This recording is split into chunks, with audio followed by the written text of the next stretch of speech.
Hello, welcome to TotalMarkOut. My name is the Geek King, the Cash Brew. And of course, with me as always is Stevie Boss, Steve Jones 313. Say hello to the folks so we can, finally get this fucker done. Hold up, everybody. Hope you're ready to agree, disagree, and get pissed off. Yes, today is it's not a very special episode, it's just an episode of TotalMarkOut in its new form. But the theme of today, if you want to call it a theme or the subject matter, is Mt Rushmores. Now, this started from a conversation me and Boss had during a previous episode of he's got a bicycle.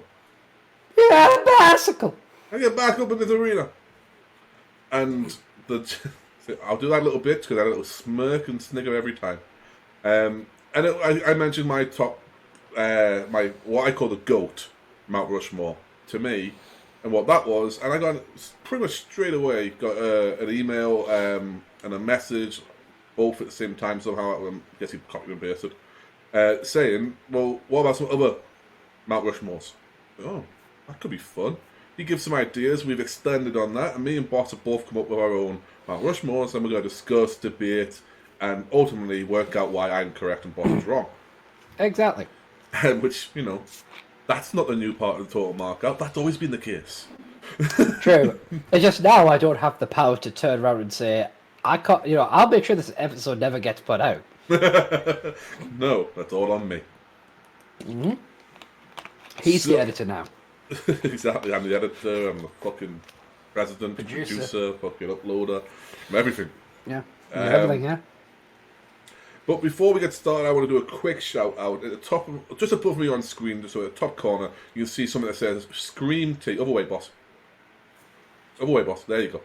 Scream Tea. Scream Tea is a custom candles and sculpturing shop. It's a friend of mine.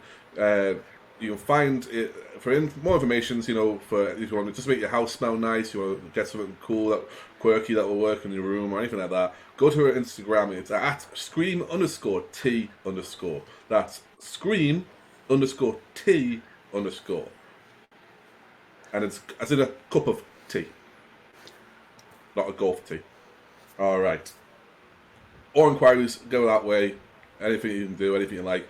Like I say, it's all cool and everything. It should be really cool. It's cruelty free as well, if that makes a difference to you. Alrighty then. Let's begin with our personal choices, boss. Our personal choices for what we'll call the GOAT. GOAT Mt Rushmore. Now, I'll go for... I thought we were doing that one last. That's favourites, mate. That's two different things. I don't have that on my list. Personal choices was the top one I gave you. No, WWE was. Wasn't I sent the same list to you and to Logan? I'm looking at the list you sent me. Mine doesn't have personal choices on it. Mine has WWE on it. Because the whole thing was I wanted your personal choice because of the fact that mine was the GOAT one. It was Taker, HBK, Austin, and Vince. That was why we started this whole thing. So we wanted yours. I don't understand the difference between what would be personal choices and GOATs then. Because personal choice was on the level of they are the greatest of all time. Favorites are just your favorites. People won't argue with your favorites. Okay. There is a difference, but I don't think it's very clear. No, I understand what you're saying. What is of bias and what is of what is not of bias. Yeah.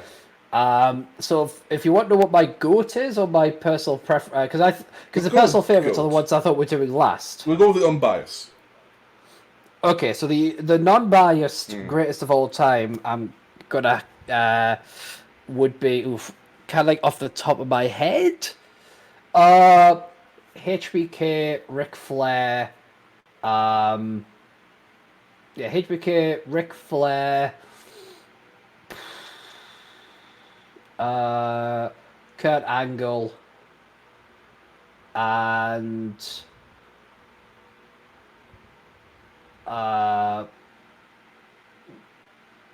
Eddie Guerrero. That's a very strong list, to be honest with you. But that's good. Yeah. There's plenty of names that could be on there. Yeah. For unbiased ones, that makes perfect sense, to be fair. And I've always said my personal choices or my GOAT is the best character, Taker, the best in-ring worker is HBK. The greatest draw of all time is Austin. And the greatest promoter of all time would be Vince. That's how I looked at the GOAT one. So, I mean, there's not much there. Obviously, we won't get into why you chose them because it was literally off the top of your head. We'll get more into that. I could offer a little bit of insight. Basically, I think of just the people who can... You can almost always expect a good match out of them and to carry their opponent if they need to.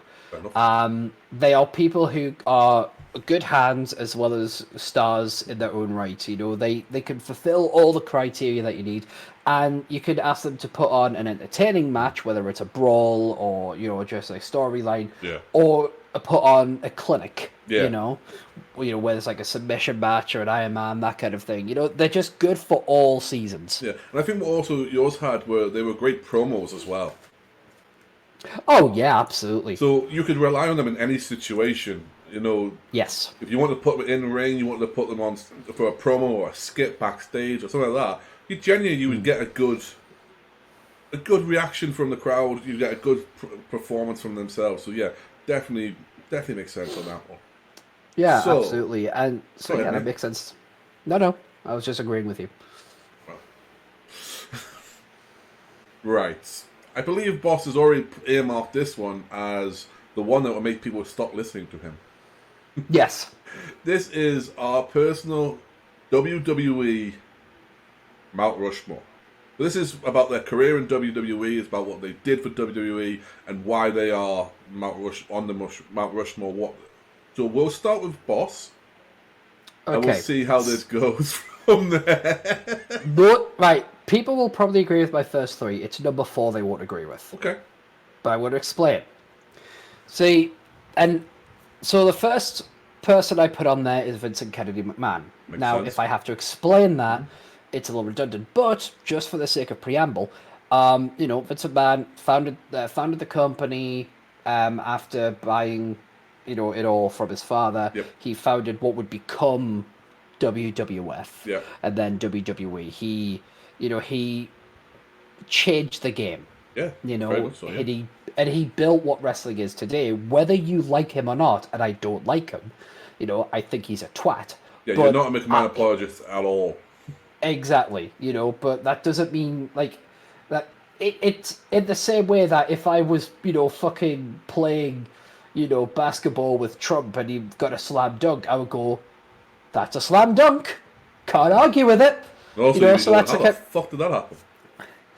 You know, then I'd wake up. You know, the second name on there is Stone Cold Steve Austin. Yep. Now, again, we're talking about somebody who led the charge of that kind of era of wrestling, and was obviously, I don't have the data on me, but arguably the biggest draw of all time. No, he is. He is. He's not. There's no argument. Pay-per-view numbers, merchandise numbers. Yeah. You know, videos, DVDs, match rate, buy rates, everything was bigger than everyone else. And he's the guy that everybody wants to come back. He's the guy that everybody wants to see one more match from. You know, he's the kind of person that everyone's like, you know, I mean, let's face it, like there isn't anybody on the roster that you'd be like, would you want to see a match with him and Austin? You'd just be like, yes, I do. because it's going to be a good match, or because you just want to see Austin kick the shit out of that person. Yeah, I mean, look at when Austin came back in 2003. The match they brought him back with was Bischoff. And it was, I mean, if you, no doubt at some point on Bicycle we'll get to No Way Out 2003. Oh yeah. But if you watch, the crowd is as hot for that as it is anything else, maybe even more so than a lot of that pay-per-view. And it's just Stone Cold whooping their ass all night long. You either pay to see someone win or someone to get their ass whooped. Yeah. So that's wrestling. Which is why you need heels and faces and And Austin was the plinth for many superstars to achieve their level at The Rock, you know, Triple H, you know, Kurt Angle. You know, you could put anyone against Stone Cold and you have a potential recipe for a megastar. You know, that's the thing about Austin. It's not just all about, you know, Stone Cold Steve Austin's awesome. It's also about, if you are putting someone against him that is almost a surefire way. It doesn't always work, but it's a surefire way of almost getting that. Sorry, it's almost a surefire way of getting that star. You know, can you imagine if the storyline had been a Stone Cold Steve Austin tried to get the WWE Championship from heel JBL? Oh, Malone. You know, it's Eddie made him. Austin could have put him to that next fucking level, though. Like, that's exactly. Yeah. You know, so you just got to look at that, and he just brings, he just brings an energy to the ring that is of its own unique energy. You know, like The Rock has his, electricity, as we say. Basically the glass shatters, and it's like that's it. That we have a heat here that other stars just can't replicate. Yeah. It's not to say that other stars can't be popular. It's just a unique energy. Yeah, I mean, wasn't the phrase was, when you hear that glass, that's your ass? Yeah, something like that. Like, that glass shattered, you're about to get your ass whooped. Like, I don't care who you were. I mean, and to prove that, look at how many people who would sell that glass shattering alone compared to other music going off. Like, it became, and this is a big thing, it became as synonymous as the Undertaker's dong, or bong, or whatever you want to call it. As soon as you heard that, game over. All hell was about to break loose. And the perfect example of that is January 4th, 1999. That is the biggest pop I've ever heard from a Pavlovian response. You are in the middle of a World Championship match. All hell was just broken loose. And the glass shatters. And that place goes even higher. Like, this Road Warrior pops. There's never been an Austin pop like that. Exactly. I agree with you. Now, my third person on my Mount Rushmore is The Undertaker. First of all, if there is anyone more loyal to the WWE than The Undertaker, you're smoking shit. All right? The Undertaker is the most loyal person to the WWE I have ever heard of. Yeah. Even more than Vince McMahon, because even Vince McMahon can't get over his own ego at times, you know. True. And I'm not gonna start shitting on him because that's its own thing. But the Undertaker is just so synonymous with WWE. He is the boss after Andre the Giant. Yes. You know, he is they have always called him the cornerstone. The conscience. And there is a reason for that. He is the man he is the judge, he is the jury, he is the executioner, but he doesn't buy into his own hype. No. In fact, he's incredibly humble to the point of self-deprecation. Yes. That it's like, let's be honest, the last ride was an eye-opening experience for everyone. It was, absolutely. Not just because you saw Mark talking. Yes.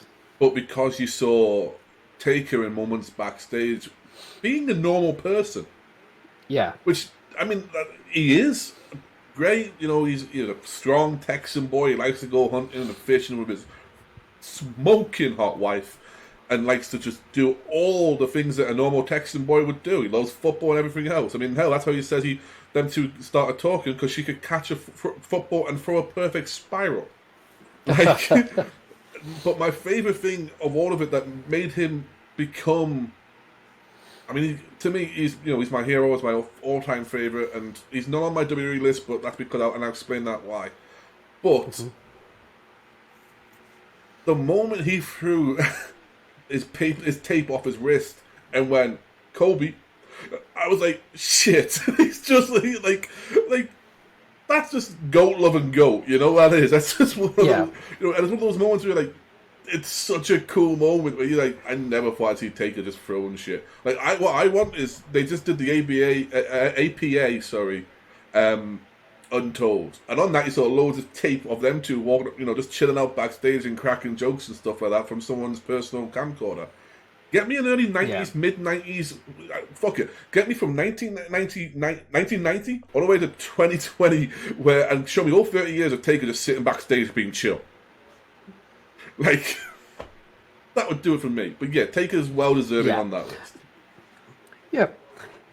Yeah, exactly. And, a guy who has gone through several iterations, has been able to even go back into past iterations, but in an updated way, and even create a combination of them.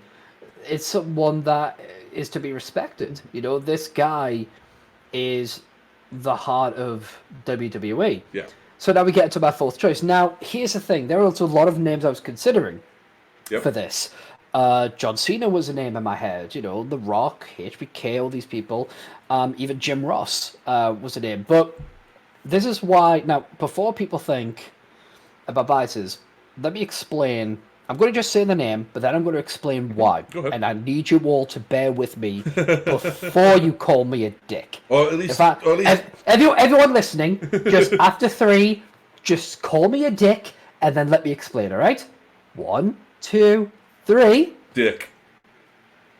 Good. Now, here's why Becky Lynch is on my list. Oh, let's just fucking have this one then. Right. HBK, John Cena, The Rock, all these people, amazing wrestlers are in their own right, on their own style. They've contributed to the business of WWE hugely. Mm-hmm. But the thing about Mount Rushmores is if you look at Mount Rushmore, it stands essentially forever. It stands the test of time. It's not just about the flavors of the month and all stuff. You've got to look at, when you look back in time, what did those stand for? Now, I don't know anything about the fucking presidents on that, on Mount Rushmore. But what I do know is the huge number of people who weren't wrestling fans before, who I spoke to, who are watching wrestling because of where women are in the company now, specifically WWE. And the name, and I hear names like Bianca Belair, Charlotte Flair, and Asuka, stuff like that. But it's Sasha Banks, but the name that comes up time and time again is Becky Lynch. Is Becky Lynch as prolific as John Cena or HBK? Of course not. But again, I can't even remember the fucking presidents on the damn Rushmore. Jefferson. But what I do, Washington, Roosevelt, yeah. and I think I don't know who the fourth one is. Yeah, but it's not Lincoln. Don't think Lincoln is on there, no, because he's got that huge memorial in Washington. No, I think it is Lincoln. But again, how would I know? Because I don't even know them.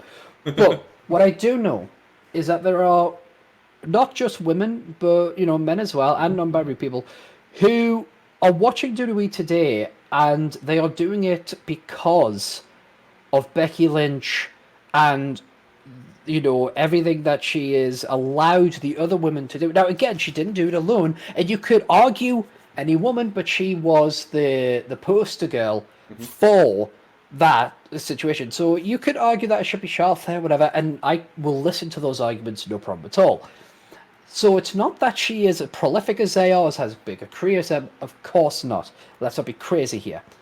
But when you look back at wrestling, I believe that women headlining WrestleMania, the introduction of the Royal Rumbles and stuff like that, I strongly believe we're going to be looking at this and thinking, fuck, Becky Lynch was holy shit. And I think we'll be looking at the likes of Charlotte Flair in the same light. Don't get me wrong. But I think that this Becky Lynch will be an era-defining character. Similar to how you've got the other two on there of Austin and Taker, which makes perfect sense. Exactly. So is she as prolific as other people that could be on that list? Of course not. Could you argue that she hasn't earned her spot on that? Of course you could. But I'm not just thinking about right here, right now. I'm thinking about when you look at that WWE Mount Rushmore in years to come. Yeah. Would you look back at that and going, it's only a product of its time? Rushmores, absolutely. I mean, hell, there's some Rushmores on here where you could argue, well, hang on, there's people now who deserve to be more than them. Yeah, of course, and that is a fair point, and I am ready to accept that backlash. But I will stand my ground here and say it's not just about who had the best careers. It's not just about who are the most prolific. It's also about who had the biggest impacts. Yeah. And if you are telling me, not Geek, but if anyone out there is telling me that Becky Lynch has not impacted the WWE in a huge way, then I'm sorry, you are smoking something and you need to change your dealer. You know, other people have had as big a change or bigger changes, like Daniel Bryan and stuff like that. Again, of course, you can make those arguments, but those changes were changes for the type of size of a wrestler, Yeah. the style of a wrestler. But Becky Lynch brought in a lot of people who felt underrepresented and, you know, felt like they didn't have someone they could truly root for as strongly as they would like to. And Becky Lynch brought that, you know, out in a lot of people. Yeah. And I think it's something that deserves to be recognised, and that is why she is my number 4 on the Mount Rushmore. Now, I'll allow Geek to give the correct 4 answers. I want to touch on the Becky Lynch thing for a moment. I want to touch on Becky Lynch too, but apparently, you know, that we'll respect everything else. So does everyone, but you know, Seth's the lucky one in that situation there. Yeah. Something else the Kingslayer can fucking do. But yeah, the Becky Lynch. Well, I understand it, and you make a very good argument for it. And you know, you're looking at, yes, there was the first women's Royal Rumble happened before she was the man, and you know, you have the situation of, you know, was it Becky or was it Ronda? That's an argument that can probably be made in terms of bringing audiences in, at least. I think it was Ronda bringing the audience in, Becky keeping them. Yeah, it's a fair argument. First women's Royal main event, WrestleMania main event, sorry. Yes, was designed so Ronda Rousey could be on the main event. But once again, the story was Becky Lynch. My main thing is that Becky Lynch, everyone can point at all these things happened and other people instigated it or whatever. It's true, but Becky Lynch has been a part of this woman's evolution or revolution or whatever you want to call it the whole way through. Who was brought up from NXT out of the 4 horsewomen? Bayley was left behind. Becky was one of the ones that got the biggest pop. Sasha did get the biggest pop. Yeah. And then as you continually grow, Becky Lynch was the first SmackDown Women's Champion. Becky Lynch put people like Bayley over. She put people like Naomi over. She made Alexa Bliss arguably on WWE's level, and Carmella. You know, there's a lot of this. So for me, Becky Lynch is too early. I'd like to see this for a couple of more years. Yeah. But there is definitely an argument to be made that Becky Lynch deserves it because of the impact that she made when Becky became the man. And the man was not just a nickname at one point. The man was truly the best part of the show for the longest time. Yeah. And by the way, that's probably my most controversial, so the rest is probably just going to be plain sailing. What I'd like to say as well is I apologise for any lag or visual issues you're having. It just seems to be the case with the recording today and our connection via Discord. So I apologise for that, but we're doing the best we can to continue to bring you this programming during COVID. And, you know, by now you're used to this situation. And ultimately, we are an audio podcast that likes to put our faces on screen sometimes. Yeah. Right. So, Geek, WWE, Mount Rushmore. Mine's pretty simple. I took Vince out of the equation. Fair point. And had it as if Vince was making a Mount Rushmore. Ah, yeah, because he won't put himself in the Hall of Fame. Exactly. He'll go in when Steph gets the, you know, Steph allows it posthumous probably. If Vince was making a Mount Rushmore, who would Vince see as his 4 faces that need to be on there? And I took it from there and went, Vince would probably see not just who made the most money for him or his father, who made the biggest impacts, as we've been talking about with Becky. So my first face on the Rushmore is Bruno Sammartino. Yep. No man holds a title for the combination of nearly a decade. without being on the Mount Rushmore. Bruno was the first, because he was in Madison Square Garden all the time, because he was in New York. Bruno was the first big national superstar. Yeah, you had Nature Boy Buddy Rogers, and yes, you had, up and coming stars, and you had Lou Thesz, who was the world champion in the NWA for the longest time, with 6 reigns or something as well. And Lou Thesz, by the way, you want to see a picture of Lou Thesz? Lou Thesz is a man's man. Like, that dude is just, you look at him and go, yeah, he'll fuck someone up. And then you had the heels, that would travel around territories the same way as the world champion would, and but Bruno was the first. He was on all the magazines because they were published in New York. He was in Madison Square Garden all the time, and Madison Square Garden is where you went. Let's put it this way: Bruno didn't need to tour.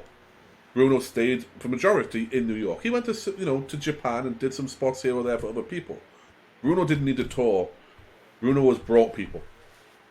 The American Dream, Dusty Rhodes, fought Bruno Sammartino 3 times in Madison Square Garden, and that was huge. The other thing what I love as well was that if you started to get sellouts with Bruno, that made you as well. Bruno, famously, Pat Patterson was brought in for Bob Backlund, another one arguably could be on this list. And he sold it out, I think, for like 4 or 5 times in a row, MSG. And that was huge because it had never been done before. Yeah. Bruno was the man, and Bruno had a huge following. I know, back in the day it was very racial, and it was very, sect. You had to have a list of certain people for certain fans. And in New York, being the melting pot that New York is, you had your Bobo Brazil, for your African Americans. You had your Bruno Sammartino was your Italian Americans, the pride of Italy, Bruno from Pittsburgh. I mean, he did immigrate from Italy, but he grew up majority in Pittsburgh, hence the thick Italian accent he has. Then you had your Pedro Morales for your Puerto Ricans and your Hispanics. Then you had your... then you just had some other wrestlers that were thrown in. Basically everyone had someone they could scream for. Bruno during that time was never, I think he lost the belt to Superstar Billy Graham. It was, and then Superstar dropped it back to him.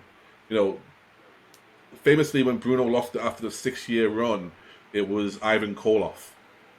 Yeah, and famously, I mean, Paul Heyman's mentioned this before.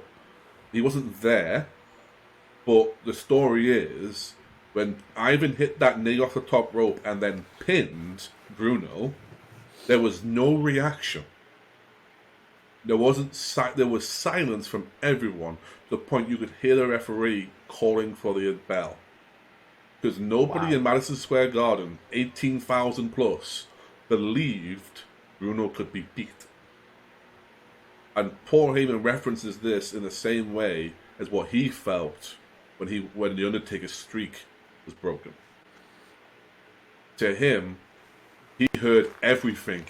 What a reaction. Yeah. And if you watch the tape, you hear a little reaction of, what the fuck? But you don't hear a whole blues or anything. It's just like, no, that's not right. So, oh shit. Yeah. Like, even when we were watching it, there's a sidebar a little bit, but we were watching it in different homes at the time.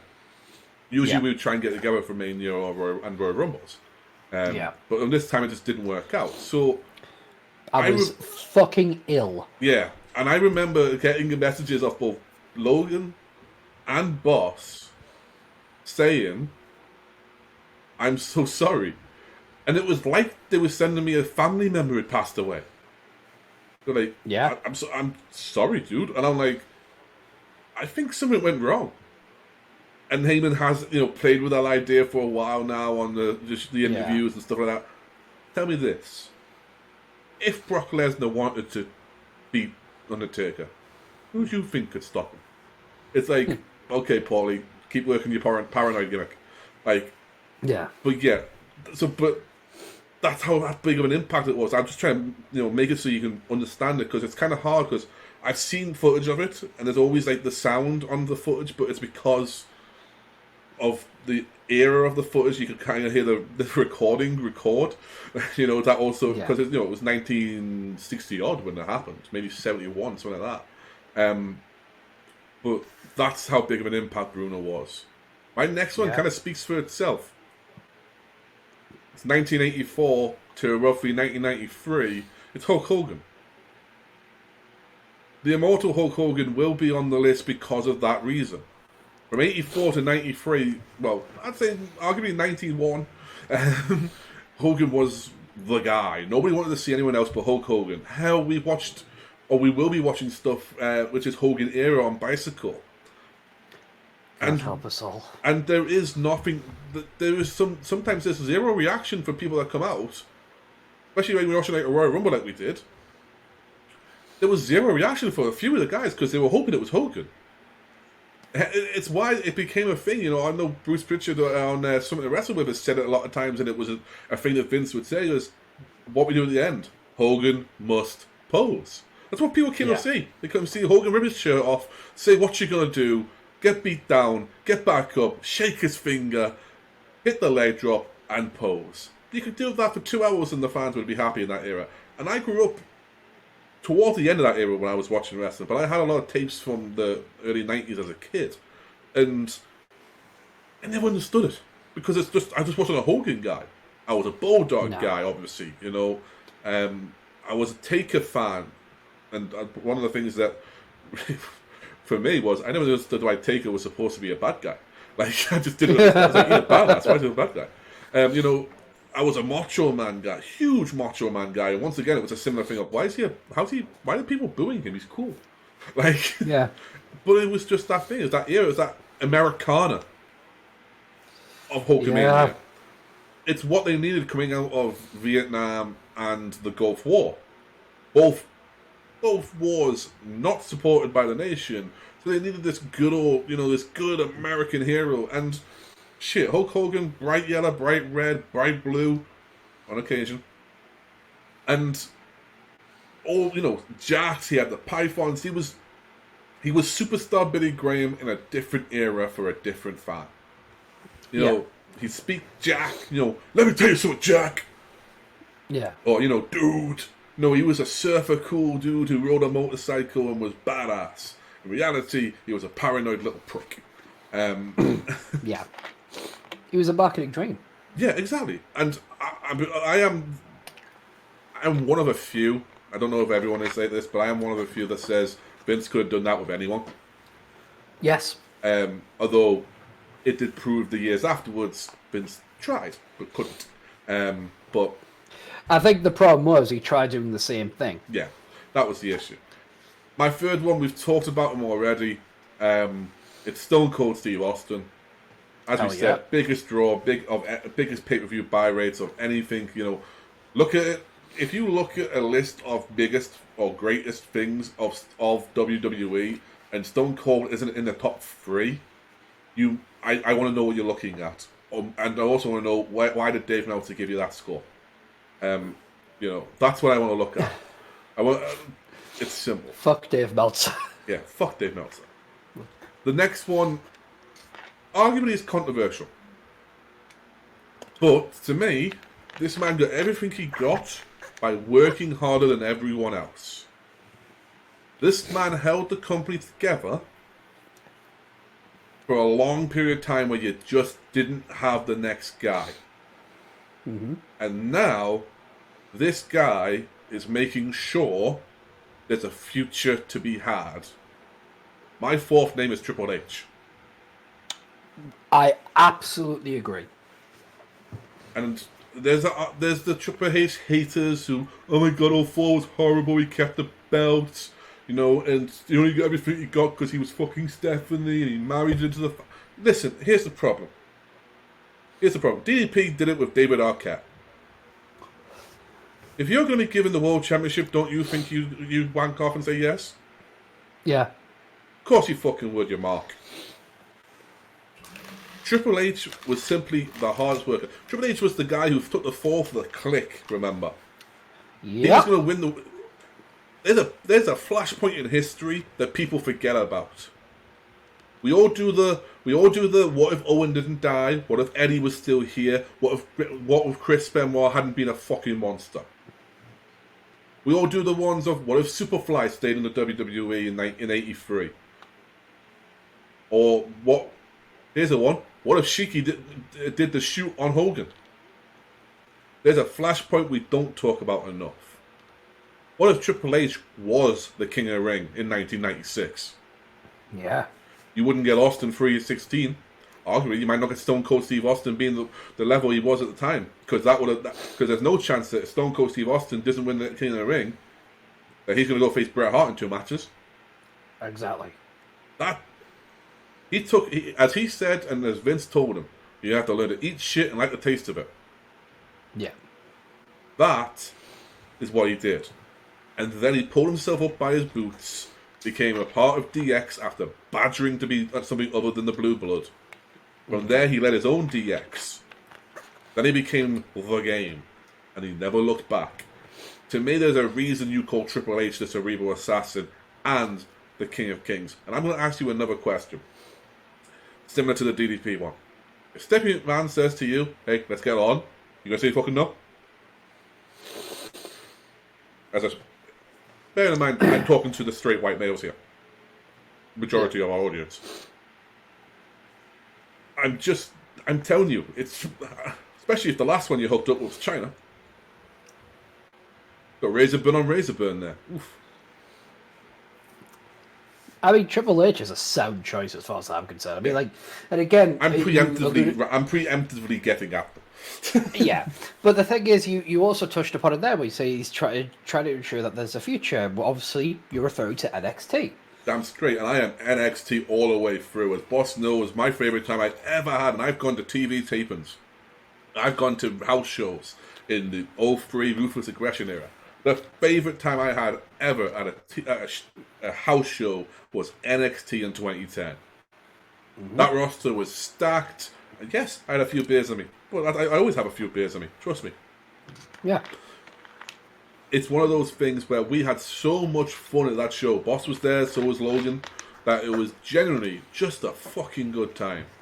The matches were amazing. Yes, we met Joe beforehand and Dana Brooke, but everything was fun. There was interaction amongst the fans. There was a real sense of like, as if you were sitting. What just happened to be going sitting around your mate's house, but there's 20,000 of you, or 10,000 of you in Newcastle. Yeah. And there's some great wrestling on in front of you. Like, it was just a fun time. And, like, Baron Corbin versus Rhino was a match that I didn't think I was going to watch and enjoy, but I fucking did. Especially back then with Baron Corbin. I was under the belief that Baron Corbin needed to stick to 2-minute matches and that was it. If the fans can't count that high, stop. Yeah. But yeah, and he is pure NXT. That's what he is. To a point where I miss a little bit when Triple H is in the front of the ring introducing us to NXT. Because I guarantee you, when I'm there and I watch old ones, and he sits there and the microphone and the spotlight is on him, and he says something like, "This is your revolution. This is you asked for this. We are NXT." Shit, I just did it to myself. So yeah, my WWE Mount Rushmore: the Hulkster, Bruno, Austin, Triple H. So in the comment section, which of ours do you prefer if you had to choose one of them? You know? And obviously, put your own in there as well. Yes.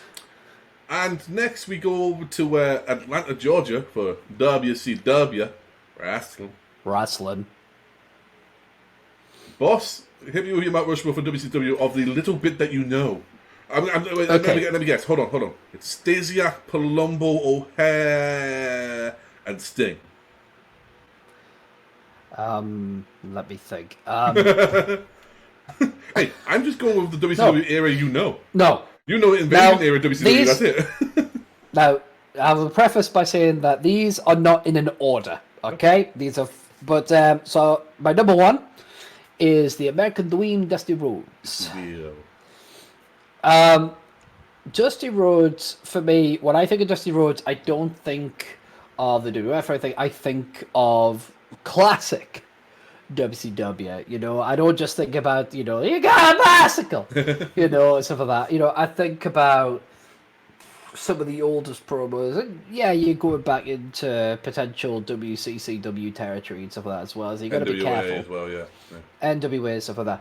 But for me, it's like I don't think you would have any of the success, and that's kind of like the thing in my WCW Rushmores. I don't feel like WCW would get to where it was without these four individuals in some way. Like there are people who you could argue should be in that list, and they're not, and I don't care. Number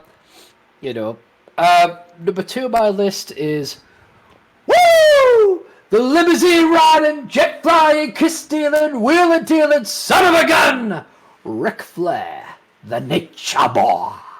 Because of course, multi-time champion, former on-screen president of the United States. I mean WCW. Hater of pants.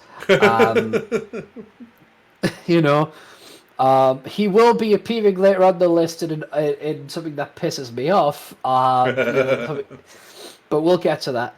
But yeah, Ric Flair, of course, you can't have WCW without Ric Flair. You just can't. Up next for me, number 3 is Sting. Talk about a man who went down the ship. Exactly. And it again, when I think of Sting, I think of 2 companies, and neither of which are WWE or AEW. But there's Snow. Fuck off with that Snow. And last on my list... I'm a big Taz fan, but I've never been more of a Taz fan than when that promo, when the fucking Snow drops. Jesus Christ. Yeah. Number 4 on my list is arguably the person who, whilst many claim he killed WCW, I claim that he actually saved it, and that is Eric Bischoff. He took a company that was in the red consistently, made it a profitable business, turned it around, and like Vince McMahon, changed the game. Very much so. Were there mistakes made down the road? Yes, but can you say that he was the sole reason that WCW failed? Not even close. That's that secret agent, Vince Russo. That's what it was. It's like Eric Bischoff. Again, you talk about flashpoints. Yes. For me, a flashpoint is what if Eric Bischoff's purchase of WCW had gone all the way through?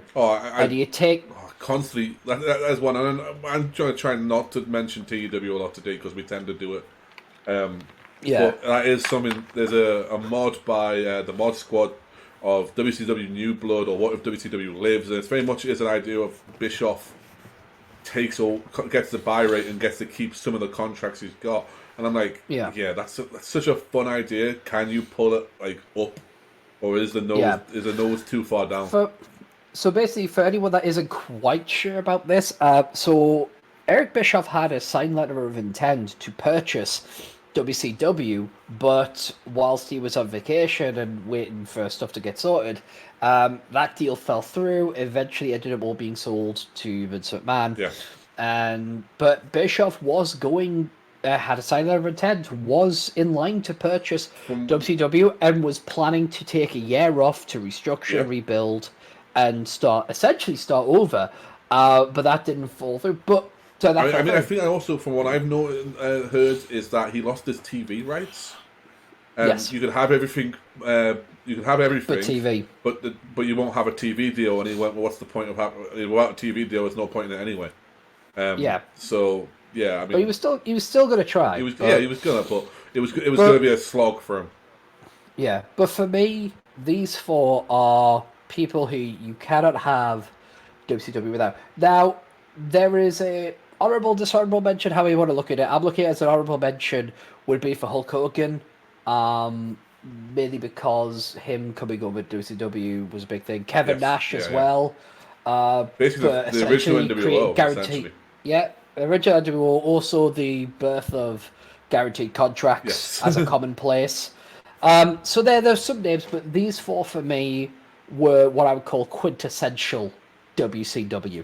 I mean, yeah, it works perfectly fine for me. Mine, there's a couple similar, as you can probably imagine.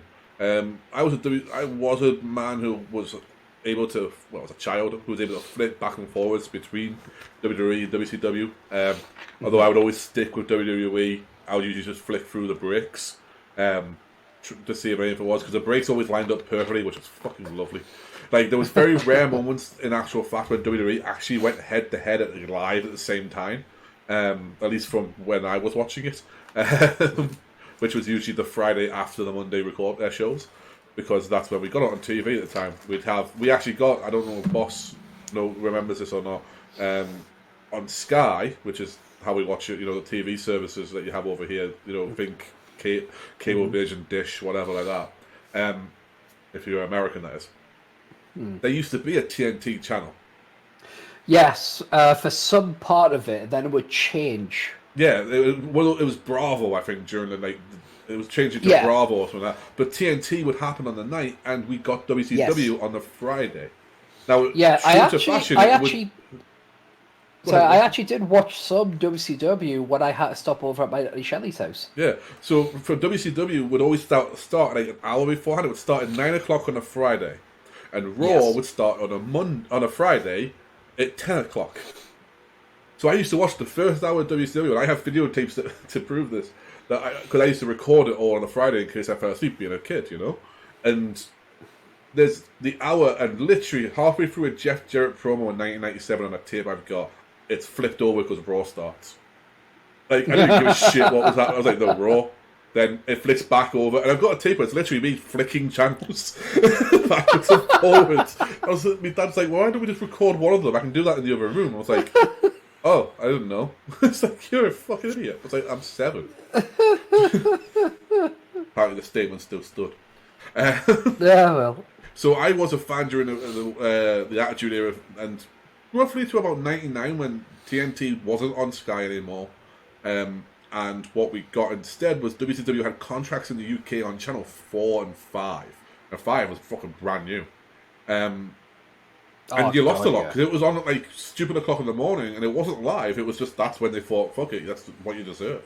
Like, so I lost a lot of the 99 and basically the death of WCW I lost. But I was a big fan of the Attitude Era, which probably explains some of my my choices here. In my opinion, I couldn't put Dusty on there. Could I give myself a cut off of when it became WCW? Alright, that makes sense. But Dusty would be on there if it was overall, the history of the promotion, so right back through Crockett and everything else. My number one guy, the first person that comes to mind when I think WCW, is Nate, the Nature Boy. I think Nature Boy Ric Flair is synonymous with the big gold belt.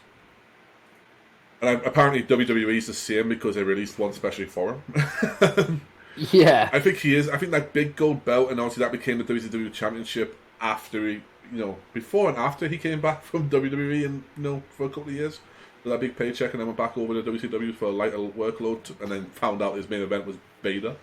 But yeah, it's Nate, it's Ric Flair. From everything you said, boss, of, President of the United States, WCW, stripping off and beating up his shoes and, going full crazy, full Nate on a promo, a Mean Gene, or Mean Woo! By God, Gene! Every time. Apparently, the thing about that was that Bischoff told him, don't say Mean Gene anymore. It's old. Don't just say Gene. Just say Gene. Don't say Mean Gene. I don't want to hear Mean Woo Gene. And so we do it longer every fucking time because that feud was real. Yeah.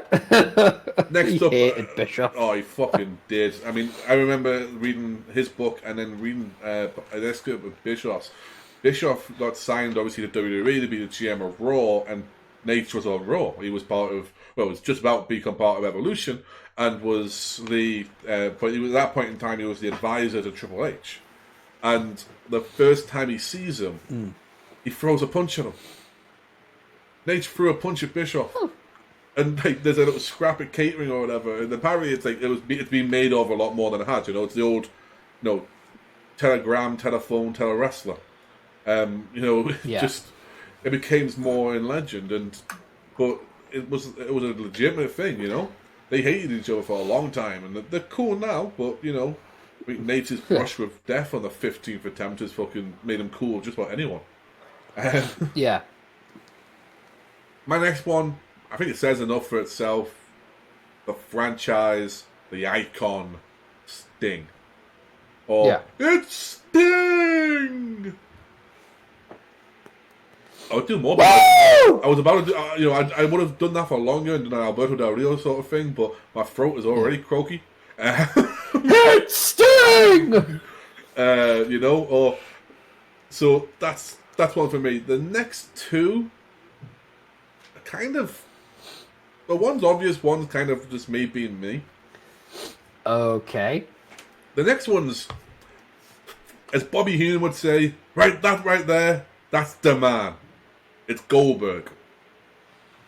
Okay, no, that makes sense. But Goldberg had such an impact. That streak was so hot. It was, yes, they kept making the numbers every week as they went by, because they didn't run house shows, and if they did, they didn't do fucking 20 in a week. But the streak was something else. Yes, it kind of, was buzzed out at the end, so to speak. But yeah, I mean, Goldberg made such an impact. It has to be on this one for me. And before I do the fourth one, honorable mentions to me is the NWO, but also the Diamond Dallas Page. Yeah, I'm with you on that. DDP was WCW right the way through, and to start his in-ring career and end his and to go through to the progression he had and his feuds with the March and everything else. Yeah. Yeah, DDP's an honorable mention, but my last one is when he was the last WCW World Champion and United States Heavyweight Champion that was in a WCW company. It's the Booker Man, y'all. Can you dig it? Booker T to me is synonymous with WCW, and not just because he was the five-time WCW champion, sucker, but because Booker T was something stupid like an 11-time WCW tag team champion. He was a United States champion. He was a TV champion. I believe he was a Grand Slam champion in WCW. And he was also a man that debuted as one half of Harlem Heat, but known as Kane and Cole Harlem Heat, and had a white Southern prospector gimmick manager who brought them out in chains. But he got through that, and had just about every match you can think of in WCW, from World War III to War Games to fucking the triple cage shit that they had based on Ready to Rumble and all of that. Booker T has been in. Yeah. If he hasn't been in it, if he's been in it, he's probably won majority of them. Like, I know Booker never won in World War III, but I think that might be the only one he hadn't won. And yeah, for me, Booker T is just right up there. I almost put Harlem Heat together because, to me, when you think WCW, you think tag teams, Harlem Heat's kind of on that list. But yeah, that's my four. Right. Nate, Sting, Goldberg, Booker. So again, in the comments, put down which of the two you agree with and put your own. Yeah. Next, we're going to go to the land of the extreme. We are going to a place where I'm more synonymous than... Well, I don't say synonymous, but I was always giving this as, if we did a feud or we did a booking situation with with a friend group at college, our former co-host on TMO would take WWE, someone else would take WCW, and I was left with ECW. Like, that was a fucking problem for me. So yeah, we are going to go with ECW. Yes, formerly Eastern Championship Wrestling, then it became Extreme Championship Wrestling. Yeah. So, this is an area where I do not have what one would call a lot of experience or expertise. However, I have endeavoured to produce a worthy Mount Rushmore, and I shall now submit it for your approval. So number one on my Mount Rushmore of ECW is the Dark Messiah, the Antichrist of professional wrestling, Paul Heyman. Because the original Mad Scientist. Yes, of course I'm going to put Paul Heyman Well, on you that put Bischoff, Mount Rushmore. and you've put McMahon. I kind of assumed Heyman would end up on here. There's a trend. There is a trend. So yeah, I'm not going to dwell too much on that one because it makes a lot of sense. I think it speaks for itself. My number two on there is the franchise, Shane Douglas. Because when I think of ECW, one of the big things that I think of is the throwing down of the NWA Championship. To the Rick Steamboat, to the Fat Man himself, Dusty Rhodes, to the Ric Flairs, to the Harley Racers, to the Terry Funks. They can all kiss my ass. Yeah, and for me, that was a guy who fired one of the biggest shots, if not the first shot, for ECW. Oh yeah. You know, and so for me, that's the moment it went from Eastern to Extreme. Yeah, and that for me is so fundamental for ECW that there was no way I was making this list without Shane Douglas on it. No way. My number three is not a wrestler, but it's Joey Styles. That makes a lot of sense. Yeah. Joey Styles, the voice of ECW, never needed a broadcast partner, was a man that did it all on his own. His voice, you know, is like he was in the ring, he would do introductions, he would do whatever. You know, of course, the legendary "Can't fight!" You know, it's all there. And, you know, he was someone that clearly believed in ECW. Oh, he drank the Kool-Aid. He drank all of the Kool-Aid by himself. Like, he was in it the whole way. Like, you mentioned that cat fight. I mean, oh my god. Yeah. Like, legitimately, oh my god! Became a thing that it almost sounded like he was being a parody towards the end of it. Like, when he would do the oh my god. I mean, what I loved is when he would change it when Super Crazy did. Dios míos! You know, you know, someone goes in the front room and you try and think of, let's take such and such home tonight. You know, there's loads of, I mean, Joey Styles to me, as you said, the loose cannon of commentary. You know, he didn't need a partner, didn't want a partner, but eventually he had them because TV networks wanted him to have like two people on commentary and stuff like that. But you're right. Joey Styles definitely deserves to be on this list. Yeah, and the last for me, arguably the heart and soul of ECW for me is Tommy Dreamer, innovator of violence. For me, there's a lot of people that could be put on this list, and not just because like there'll be some people like, well, you know, ECW was such like, you know, you have a small pool of choice. It's like, no, ECW had a wealth of talent and did not fail because it was a failure, but was failed by the system it was attempting to compete in. It was not destroyed from the inside out, it was destroyed from the outside in. Yes. And for me, as much as I am not a fan of the concept and not a fan of the type of wrestling and some of the production that was put forward, it would be remiss of me, foolish of me, and a betrayal of wrestling of me to deny the sheer amount of talent, quality matches, and incredible psychology that ECW provided in a world of Doink the Clowns and, you know, well, Doink the Clown's a good example there. Doink the Clown, NWOs, fucking, you know. Well, I mean, the reason I say Doink the Clown is a good example is because what it did with the Doink character. Yeah. Doink the Clown famously debuted in ECW after he was released, after Matt Bourne, the original Doink, was released by WWE, and he turned up in full Doink gimmick and had a couple of matches and was booed out the fucking building. And then Doink wrestled Shane Douglas for the championship, was beat. But afterwards, Shane Douglas brought Doink with him to an interview and said, "This man's name is Matt Bourne. He's a professional wrestler and he's truly a great talent." I went on and on and on. He goes, "But what did the big companies do? They give him shitty gimmicks. They give him. Yeah. They make him They literally make him a clown. And he started wrestling after that as Born Again. Nice. And he wore the Doink jumpsuit with the makeup all messed up on his face and no wig. And what he'd do is he'd wrestle, beat the opponent, and then put the wig and just rub the makeup over the face as a symbol, that sort of thing. And it was a great thing. It worked so well that afterwards he would wrestle in Independence for here or there once again as Born Again, and he would just wear that sort of gimmick and he'd do that. I believe after the Dark Knight came out in 07, 08, 09, something like that. He was wrestling on Independence, but he had a new Heath Ledger Joker inspired look to it. And he was reborn again, and it was it was great, and that's what ECW did.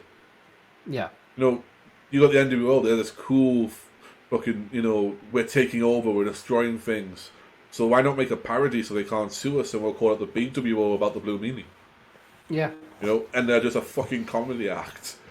It works, It's one of those things where it's. So I mean, I can't point holes in your or poke holes even in your Rushmore there at all. I will give mine as a retort of sorts. I'm waiting. To me, I once again took Paulie out of the situation. I think, which is fair. It's just fair. I've took the behind the scenes and went for the in front of the camera sort of situation. Makes sense. To me, Tommy Dreamer has to be on this. Yeah. Tommy Dreamer is ECW. He still is ECW. As much as he's shut down House of Hardcore, his own promotion. He's working with Impact, and he seems very much an Impact guy. We all know if ECW legitimately was just randomly back, he'd be there in a heartbeat. If Paulie wouldn't probably have to phone him. Paulie would just put it out into the universe that ECW is once again open, and Dreamer would be knocking on his door, like probably in a matter of seconds. Yeah, knock, knocking on heaven's door. Whoa. So Dreamer, he was not only was the elevator of violence, and he had such great matches and feuds. Dreamer also was the elevator. Yeah. You had a feud with Dreamer, and if Dreamer put you over, Dreamer made you look good, you will probably get a championship or a championship challenge in the next couple of months. Yeah.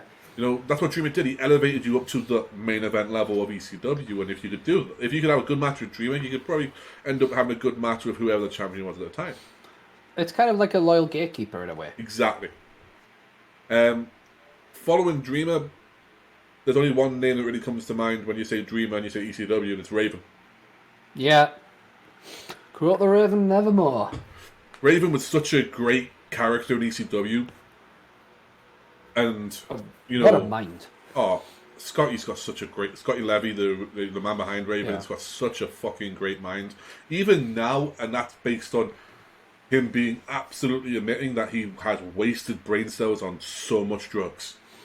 Yeah. But yeah, I mean, Raven, from promos wise, of saying nothing really, and then just, it was almost Taker-esque. He let Stevie say a lot, and then afterwards he'd give some sort of fucking quote that you didn't know what it meant or what it was supposed to mean, and then it ended up, as always, with, quote the Raven, nevermore. And he'd give that, the symbol, the hand, of, the arms outstretched, almost crucifix-like that both Tommy and him became known for.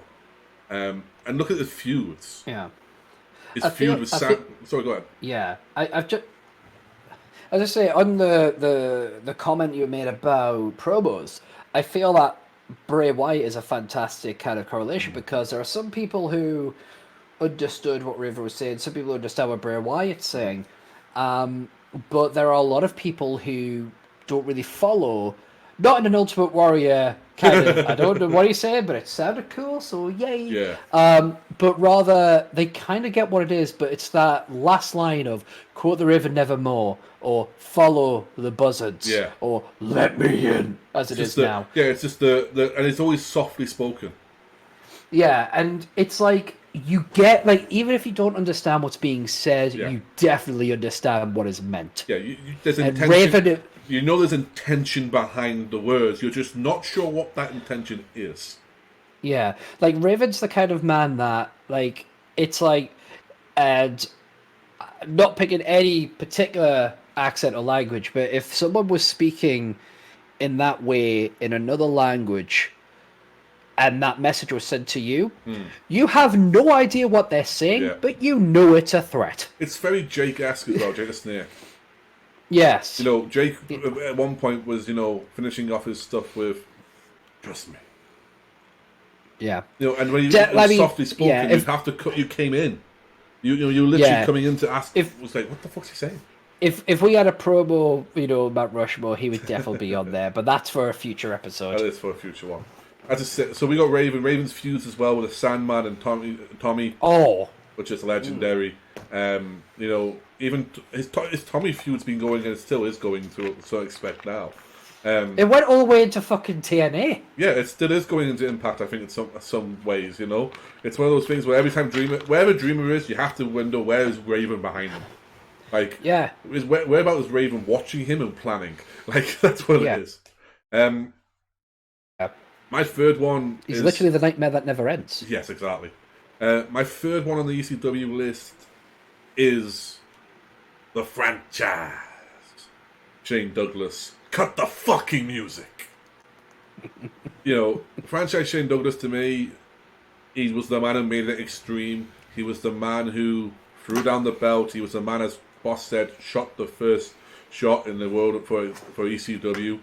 He was also, a champion of ECW. Not just because he held the World Championship, but because he held the TV Championship.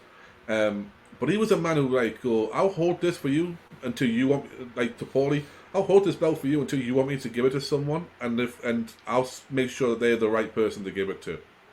Yeah. He was that person. One of my favourite moments involving franchise was when Taz couldn't get a belt. They wouldn't give Taz a championship, so he brought the FTW belt out.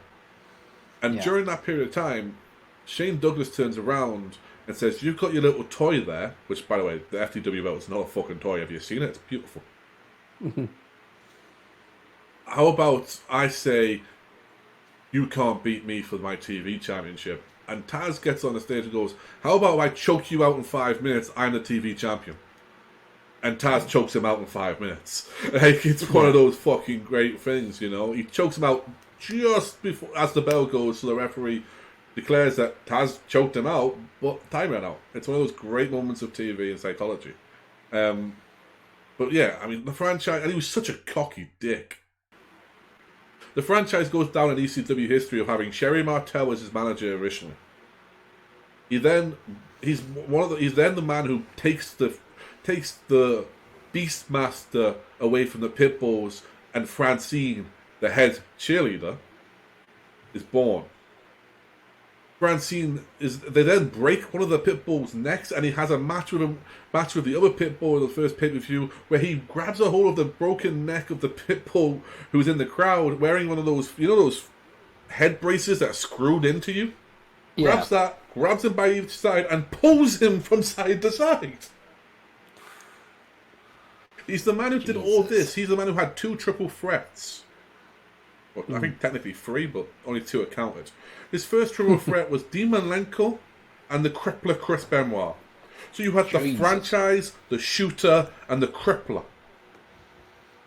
His second triple threat, official triple threat, was Bam Bam, the franchise, and no gimmicks needed Chris Candido. Okay. Now that, my friends, is covering all bases. Yes, it is. The franchise, to me, was someone that worked so well, but was written off so soon and every time he went somewhere else. Yeah. And the disrespect he gets from certain members of WCW's locker room at the time, Nate, is unbelievable considering what he actually did in this business. Yeah. My fourth and final one, if you know me at all, is not a surprise. It's the most miserable son of a bitch in the planet. A one-man crime spree. It is the human suplex machine. Fuck the world. Taz with one Z. Yes. Not a onesie, one Z. Taz is here to fuck you up and fuck your day up worse. He doesn't give a shit about you or anything else. He'll do what he wants when he wants to do it, and if you want to try and stop him, try. Yeah. Win if you can. Survive if I let you. Yeah, I mean, Taz to me was so great in ECW because he was something different to what ECW had became. ECW at one point was a mixture. It was it was like an eating mess. You had a bit of everything. You had hardcore wrestling, you had Taipei death matches, and then you had traditional wrestling and luchadors. You know, think about it. One of the greatest matches that ever happened in Eddie Guerrero's career was against Dean Malenko in a 2 out of 3 falls match that ended in a draw in ECW. Not WCW, not AAA, not New Japan, not WWE, but ECW. And Taz continued to do that. Would he brawl with you? Yeah, damn Skippy he would. Would he choke you out? If you got the trouble of the Kacha Hajime, yes. But he would also just wrestle you and suplex you in 13 different ways. So my ECW Mount Rushmore is Raven, the innovator of violence Tommy Dreamer, the franchise Shane Douglas, and the human suplex machine Taz. Well, there you go. And once again, put in the comments which one you agree with the most and put in your own. So, Geek, we are now onto the strange land that is TNA. Yeah, we're off to Orlando. Well, Which pretty much tells you right now who's going to be on my list if I'm just saying we're going to Orlando and not Toronto. Yeah. Okay, so number one on my TNA Mount Rushmore is the phenomenal AJ Styles. Enough said, really, isn't it? You know, enough said. Yeah, I mean, what else can I say other than you are, I am. If only we could fly. So number two is JEFF ain't he great, Jeff Jarrett. Am I a fan of the fact that he gave himself the belt more fucking times than probably most pros? Of course not. But he was an integral part of TNA, you know, in more ways than one.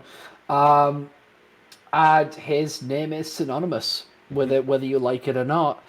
Number three is someone that came in and gave it basically a transfusion of blood, I would think, in Kurt Angle. Kurt Angle came in and kind of changed things up. He was possibly, arguably, the biggest signing that it ever had in its history, potentially save for one name, and that's my number 4, Sting.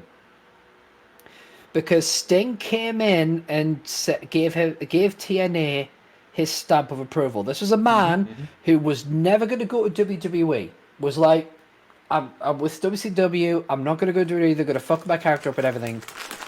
That's me. All right. I was like, where's that round of applause coming from? I'm not used to hearing it. It was me going for a sweet. Yeah. I have sweets too. I have mini eggs. But Sting looked at TNA and went, you know what? I'm gonna go over there and I'm gonna do something. And he fucking did. Were all of his matches great? No. Was he in his prime? No. Did he have some fantastic matches though? Yes. Did he have some fantastic moments? Yes. Was he a huge asset to the company? Fuck yes. And, you know, I think of those 4 names, AJ Styles, Jeff Jarrett, Kurt Angle, Sting. There are a lot of other names. Like, Jeff Jarrett was the one that I couldn't decide if he was going to make it into the top 4 or not. Sure. But because arguably some of the names, Samoa Joe, I was back and forth with and stuff like that. But ultimately, I went with these 4. Okay. And so Jeff Jarrett is the one I feel this. Yeah, Jeff Jarrett's the one I kind of like the weakest on, because I feel like the fact that he created the company. It's a theme that you see. Yeah, there is a theme for your companies. Yeah. Yeah, but But I definitely feel confident in AJ Styles, Kurt Angle, and Sting for the reasons I've given. Well, mine's arguably my most controversial one on the list. Okay. Because I've got Planet Jarrett on there as well. Because to me, and what I was looking at in ring and in front of the camera, Jarrett was the main heel for the longest period of time when I was watching TNA. Yeah. And he works better as a heel. I never liked Jarrett as the face in TNA. No. But he had Planet Jarrett and he had all that stuff, but also, and then if I do look behind the cameras for a while, Jarrett brought in a lot of young talent and gave them a chance. So Jarrett is on my list for that reason, both those reasons. The phenomenal AJ Styles was what TNA was for so long that it is not hard for me to look at TNA as two different companies of post Styles and during Styles, because to me it became something else once it became Impact once Styles left. I know it was a little while left, and they did the horrible thing with Global Force and all that bullshit, and they tried, but when it became Impact to me in my eyes, pretty much right after he left. Yeah. Then I've got Abyss. Interesting. To me, Abyss was a cult following in a cult, if that makes sense. He had this following that even when he was a heel, that little mosh pit in the Impact Zone used to fucking love him. He was a monster. He was the monster. But he had such good story. And such good, obviously he had the feud with Father James Mitchell when it was revealed it was his father, and he had that led to Judas Messias, and yes, he got put in the hardcore matches more times than not, and that was just the nature of his character. He's one of the few people whose theme was definitely recognizable. Oh, it was fucking great. Like that, you're like, oh shit, here we goes. And it was usually followed with, almost like the Doomsday button was pressed by James Mitchell because the music went that way. And, he had his entrance was recognizable straight away. He'd throw the camera away or he'd go, through it and that. And there's a lot of that. But I also think that Abyss was one of those guys that was unsung. If you talk about the TNA originals, Abyss doesn't get mentioned a lot. No. No, you've got your TNA originals, and they bring Joe and that into it. I'm like, Joe May doesn't even bring him on. Fuck you. Yeah. And then you've got TNA originals, and they try and put Sting in there, and it's that's really fucking trying now. But you got Bobby Roode, and you've got James Storm, and Chris Harris, and Christopher Daniels, who had been wrestling for about 10 years before that fucking happened. And you've got Kazarian, once again, kind of made his name in independence, but Abyss is one of those ones that just kind of gets off you go. Yeah, he was there. Yeah. But I truly do think when I think of TNA's best matches or best moments, Abyss is around a lot of them. Or even setting up significant things. Maybe it wasn't one of the best moments, but that 10-10-10 that led to Immortal was all Abyss. Abyss did all that work. Did all the legwork on that, and that was a big moment of Hogan turning heel and doing what we all thought was going to happen 6 months beforehand. It was one of those things. Arguably the controversial part of my list here is Abyss, but also is Jethro Nero Hardy. I got Jeff Hardy on here. When I think TNA, I kind of think Hardy a lot. Some Matt, granted, but Jeff did this thing where he left the WWE and because he was burnt out and everything else that he says, and he wasn't in the right place. But during that time, he went to TNA and did a lot of good stuff. Did a lot of good matches and everything else. And then when he was kind of getting himself sorted, after his second run with WWE, he went back to TNA. Yeah. And that was when you saw more of Jeff. Unfortunately, you also saw the bad side of Jeff. But you did see, as I mentioned it there, the turn to Immortal, where he brought out that weirder, heel side of Jeff Hardy. I think a lot of Jeff Hardy's great best moments happened in TNA, And I think it was a lot of also TNA's best moments. That's my list. Jeff, Jared, AJ Styles, Abyss, and Jeff Hardy. So the next one we're going to go to, obviously, as Boss has said, put your comments if you agree with either of us, if you don't, or which one you prefer, and also put your list on there as well. Yeah. But the next one we're going to go to is purely in-ring competitors. These are ones that you could literally watch in a match with no storyline and just enjoy the fuck out of it. Basically what Boss does every time we watch basketball. Just, I don't know what's going on here, but this is a great fucking match. Yeah. So for me, you're about to hear a list you've already heard, basically, because my in-ring we're talking about like the goats and stuff like that. Number 1, Shawn Michaels. I go back and forth on Shawn as a person, but not as an in-ring performer. Yeah. In-ring performer, top notch. Number 2, the Nature Boy Ric Flair. I mean, come on. You know, the dirtiest player in the game.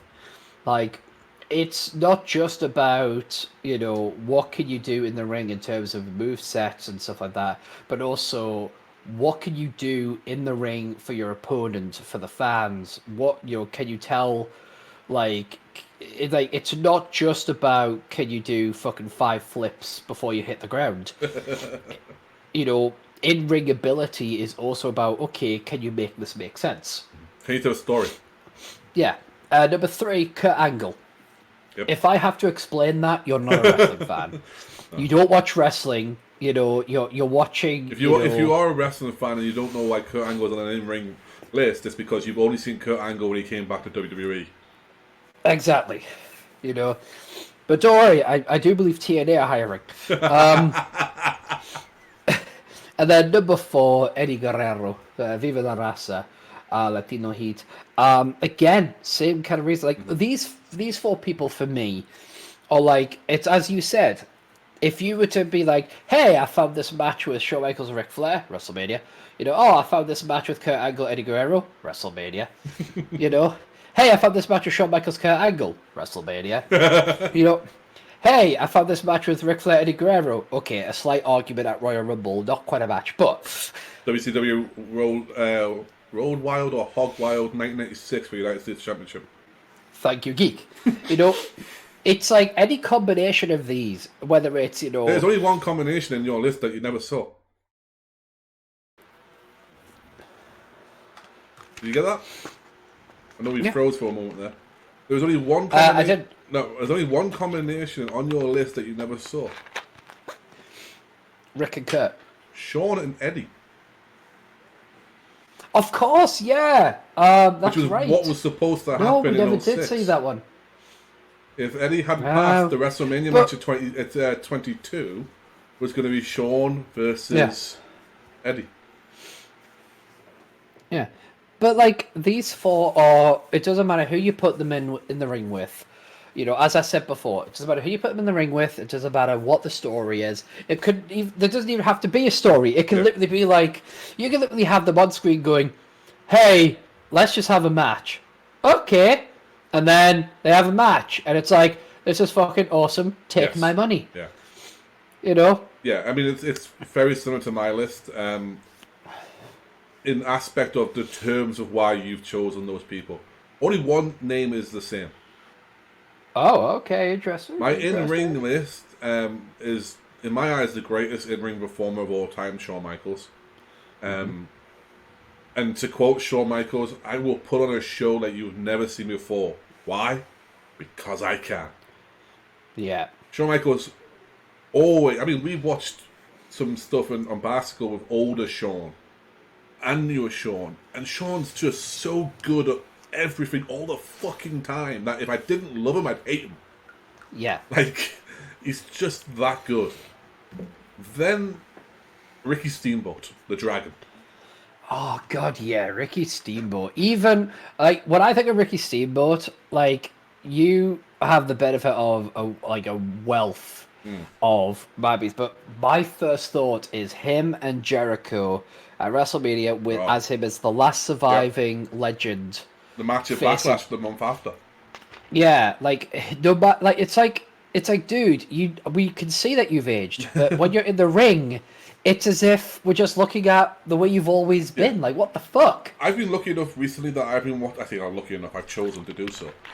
Recently, to be really into watching primetime wrestling because it really cheers me up. Because primetime wrestling was hosted very similar to how we do this, or at least how the OTMO used to be of hosting, of Yeah. looking back at what's happened during that week and building up to the next stuff. But it wasn't done by one large bearded Geordie and one large in scale posh Geordie. It was hosted by Bobby the Brain Heenan and Gorilla Monsoon. Ah, yes. So I'm getting classics of that, but also getting really good wrestling. And what I've decided to do is, because it's 87, there's only 2 pay-per-views, so I can watch the pay-per-views when they're building it up. And 87 is WrestleMania 3. Oh yes. And I just got to WrestleMania watch, 3. for the first time in a long time, the whole way through, Randy Macho Man Savage and Ricky the Dragon Steamboat for the IC title at WrestleMania 3.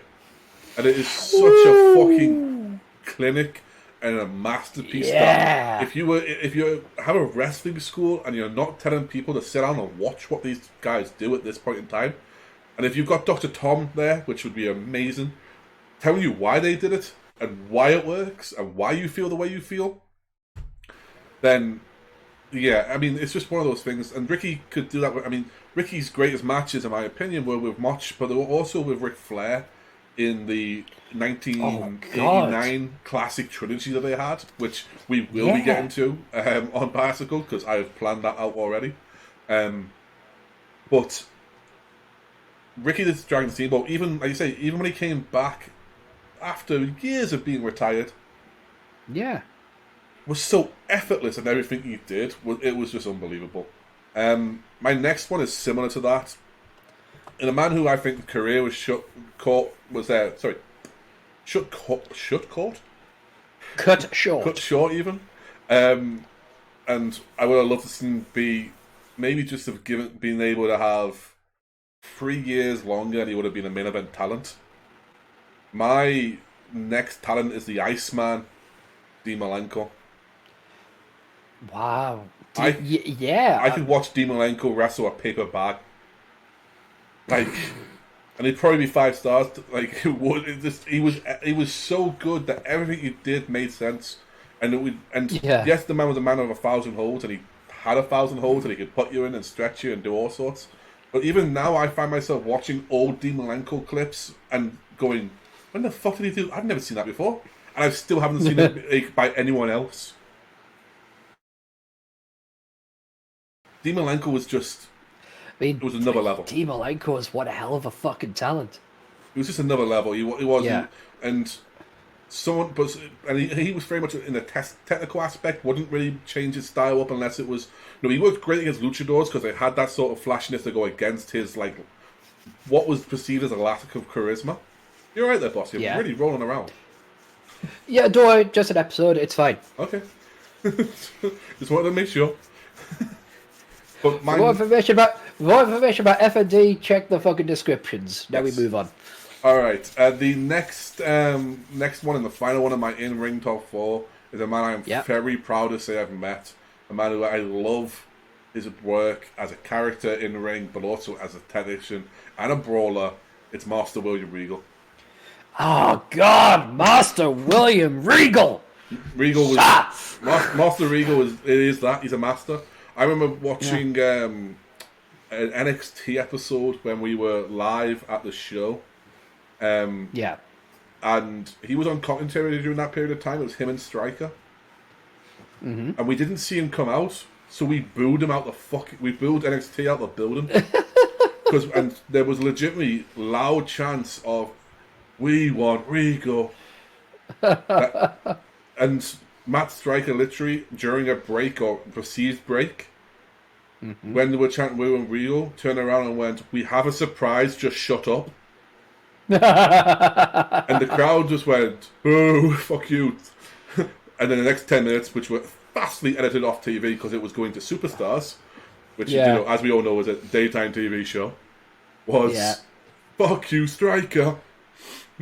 Yeah, he could never catch a break. He couldn't. He was trying to do it a good thing, but the way he did it made us shout "fuck you."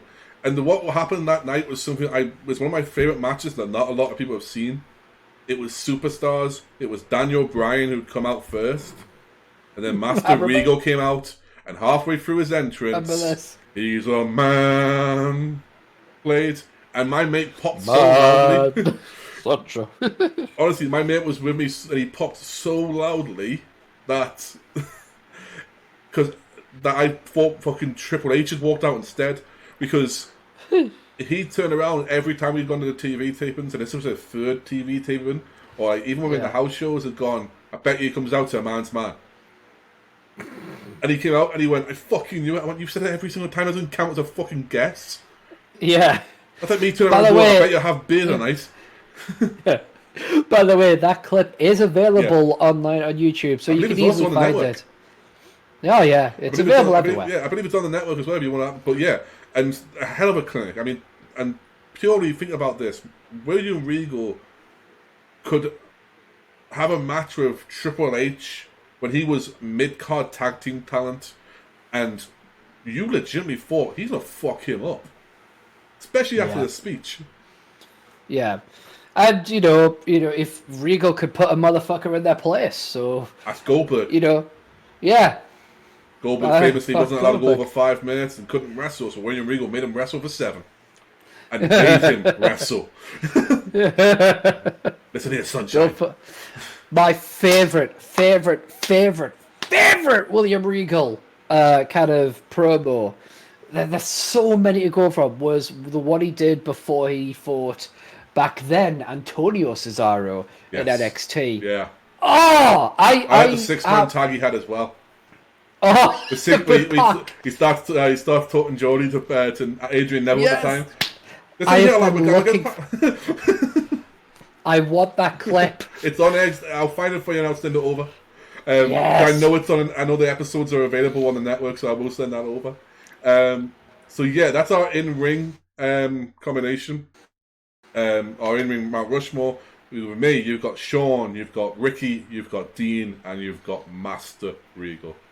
Or as we should really say it, Master Regal.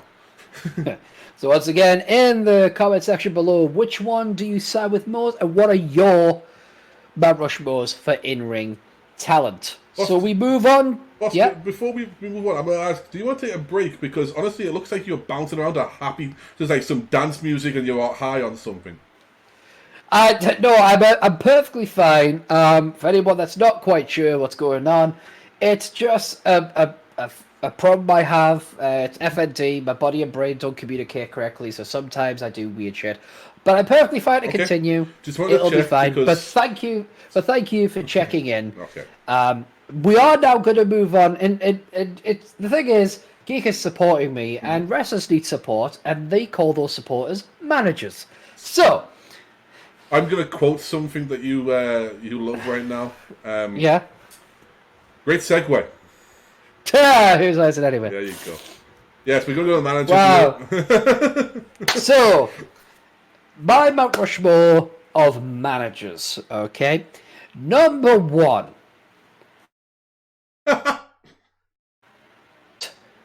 Classy Freddie Blassie. That's number 1, right? Because you froze for a second, that's all. Oh, yeah. So, number 1, Classy Freddie Blassie. The fashion plate himself. Yeah. Stay with me! You're straight to the top! The pencil neck geek. Yeah. Stand up! Yeah, stand up! You know? Classy Freddie Blassie, just fucking... So great. And I'd say what's great about watching 87 is I get to see a little bit of Blassie, not a great deal. Because he retired from management around about like early 87. When he famously Blassie sold his contracts of Sheik and Nikolai Volkov to Slick. And that was kind of him becoming less and less on TV. But yeah, I mean, Classy Freddie Blassie is someone that was so respected to the moment that when he came out in 01, Boss referenced it a little bit there and did the speech to fire up Team WWF and the roster. Yes. It is still one of my favorite promos of all time. Oh, yeah. And the point is, Taker's the guy, and when you see Taker go to help him and Blassie waves him off, Yeah. and Taker's like, "Oh shit, I ain't doing nothing." That tells you enough about the respect level there that sold the whole promo. But yeah, exactly. My number 2, how could it not be Bobby the Brain Heenan? This guy could manage anyone at any time and be masterful at it. And for me, one of my favourite moments of him as a manager to show how good he is, Mr. Perfect, towel in the air, Bobby Brain catches it behind his own back. Yeah. Without looking, it's like Bobby can manage anybody, and it just it works so well. It's like somebody went, "Hey, do you want this bacon double cheeseburger?" And somebody went, "What if we put on extra bacon?" And you're like, you know, and that's what Bobby would go with anything. It's like you could get him to manage. You could walk into wrestling day one, not know a fucking thing, and have almost as little skill as Hulk Hogan. And Bobby could be like, "Sorry, kid, I got you," and it would just work. It would just work. Bobby the Brain Heenan. You quoted it before. When you listen to me, you go straight to the top. Straight to the top. If you don't listen to me, you're never heard of again. Yeah, just Bobby. Like I everything about him was just so amazing. And you know, I could. That's a promo alone. A promo alone. All you had to do was stand next to him. You know, but he wouldn't. He would bring you in, let you do your thing, and then he'd put you over. Royal Rumble, Ric Flair becomes WWF champion. Whoa, he goes. He can't stick in commentary. He has to go do an interview. You know, with a tear in my eye. We're not the type to say, "We told you so," but we told you so. Told you so. So that's my number 2. Number 3 is a man I mentioned before. He is Paul Heyman. Now, a lot of names could have been on this list, but Paul Heyman for me is, again, it's the idea of, I'm a Heyman guy. You know, it's someone who has cemented his legacy, and someone who has, you know, really made sure that he cannot be ignored. Yeah. Because he's done it all, but and as a manager, like, you know, Paulie dangerously, stuff like that. Absolutely. Now, my number 4 was a hotly contested spot. I think, because I mean, I'm looking at mine, and my number 4 was the same. It could have, you know, it's almost insert anyone, but yeah. Yeah. So let me give you my honorable mention. Okay. My honorable mention is Captain Lou Albano. That's okay, yeah. Like Captain Lou Albano, or you know, as some people may know him, Mario. You know. Or you know, Cyndi Lauper's dad in Girls Just Want to Have Fun. Yeah, exactly. And my second honorable mention is Miss Elizabeth, and the reason I didn't go with Miss Elizabeth is mainly because I was thinking more about someone that embodies a manager. Yeah. So my number 4 pick is Percy Pringle, aka Paul Bearer. Oh, manager of Somebody Tells managed Mankind, managed The Undertaker, managed Kane. Managed Vader, as Percy Pringle, he was the man who managed a young Steve Austin, Texas Red, you might recognise as an earlier name. And he was also the manager for Ravishing Rick Rude in World Class Championship Wrestling as Percy Pringle III. Yeah. One hell of a career. One hell of a career. Yeah. Oh, my Undertaker.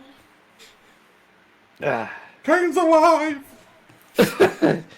My body's starting to calm down now, but Geek, why don't you tell me who your Mount Rushmore of managers are? Well, yeah, I mean, Bobby the Brain Heenan's always going to be on my list. Anyone who knows me knows that you're going to see Taz throw some suplexes. You're probably going to see Taker tombstone some people.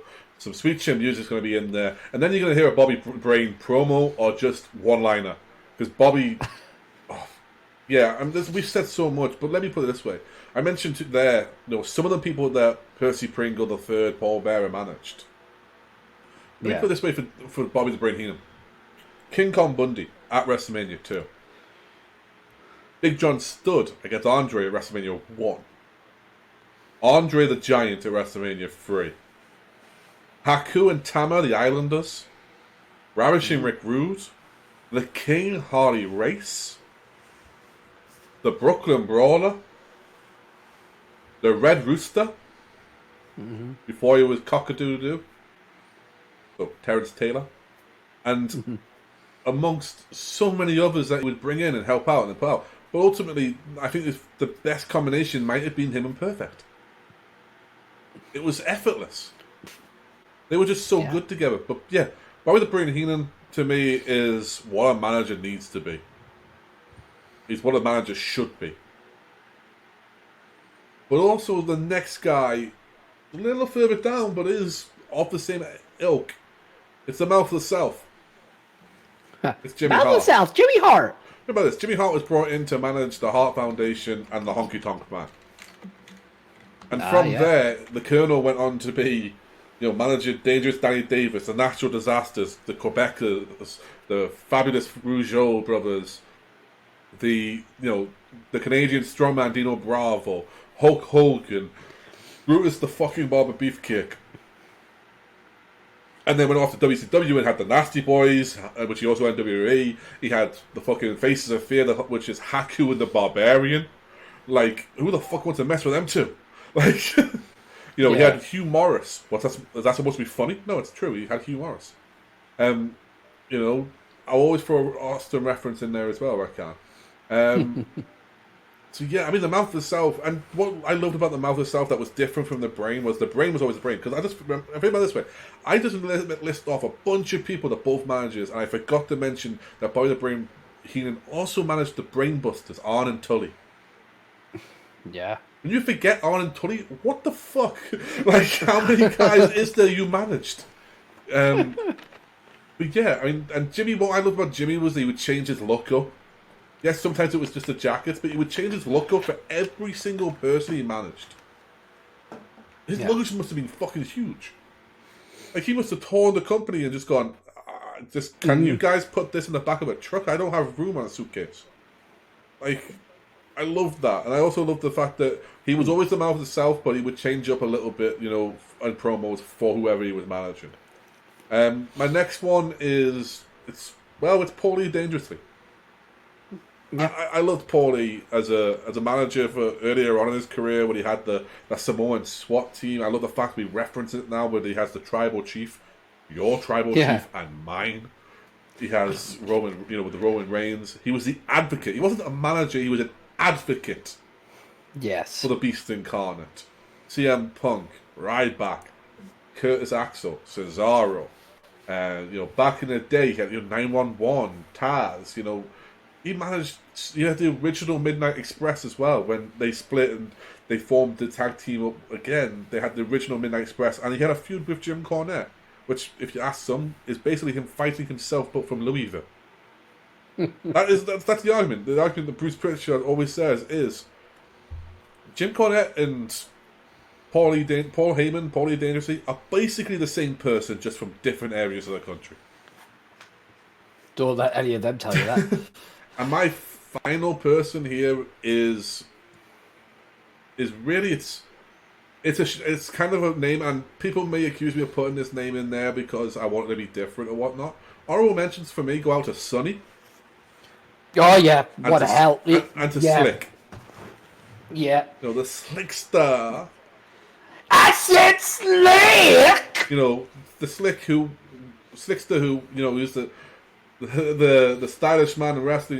He did everything. The Slickster who brought in Big Boss Man and One Man Gang, who even turned into a King later on. Yeah, I mean, come on, dude. That's just that's all I need to know. And them two in the tag team, the Twin Towers, destroying Hulk Hogan and and causing the split of the Hulkamaniacs. Because if it wasn't for that match, then Hulk Hogan wouldn't have had lust in his eyes for listen before. You see like a lust in your eyes. And as you with Sonny, and yeah, I mean Sonny went. Sonny, I think, is the only person to manage 3 tag team champions in a row. I mean, sure, she jumped ship each time, but she did manage. Yeah. She managed. I believe it went Smoking Gun. No, it went Body Donna's Godwin Smoking Guns, and then she split the Smoking Guns up because Billy wanted to tap that. Oh no, Sean was tap. Sorry, Bart wanted to. And then, Sean did something, and then Sonny was with Farouk, who had a gladiator helmet on. Weird times, 96, weird. It's like a fucking acid flashback when you think about the new generation. But my 4th pick is a man who brought a lot of psychology to wrestling. A man who brought a great deal of international talent over as their manager in the South. It's Gary Hart.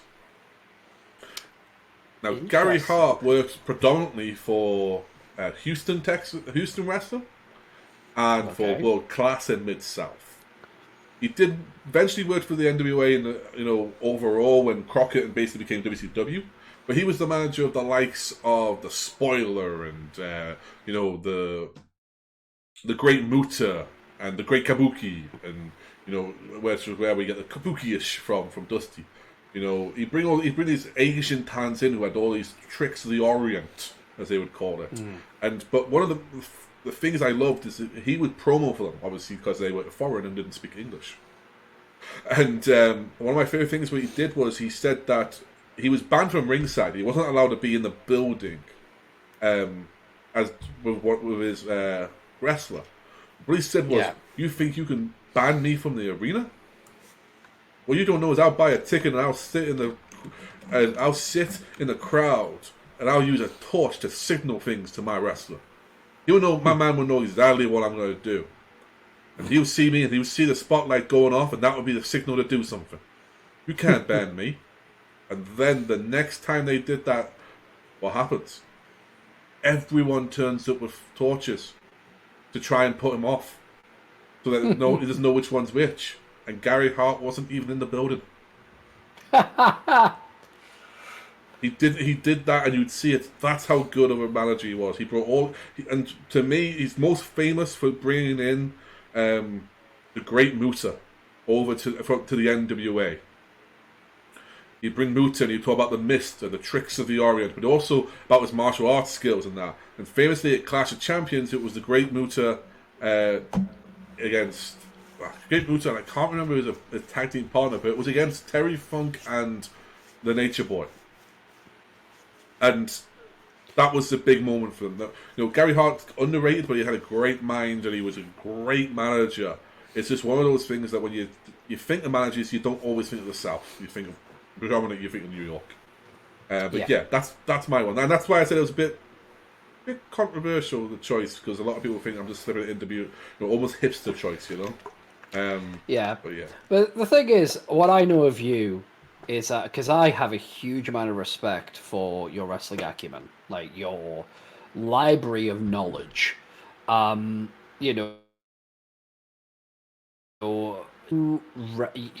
you have a genuine passion and love for not just wrestling of the now, but wrestling of the then, and importantly, the wrestling of tomorrow. Yes. Like, so if there's anyone that's like, oh, he's just being a contrarian, you're full of shit. Fuck off. I have a slight hipster edge of knowing a lot of talent before they get big. Yes. Although I will say this, a lot of the talent they're using on Dark is new to me on AEW, so I'm enjoying that aspect of Dark. I've seen a lot of new talent in that, because I don't get a lot of independent over here, obviously. But yeah, I like a lot of it. And yeah, I do look at the future, and I do look, but I also, it's the natural historian in me of looking back in history, but I also enjoy it. Like, I wouldn't watch it if I didn't enjoy it, But I'd be one of those guys that was stuck and think wrestling didn't start till 1996 in Austin saying 316. Like, exactly. That's not who I am. I enjoyed the earlier stuff. Like I said, I'm watching 87 right now on a loop, kind of.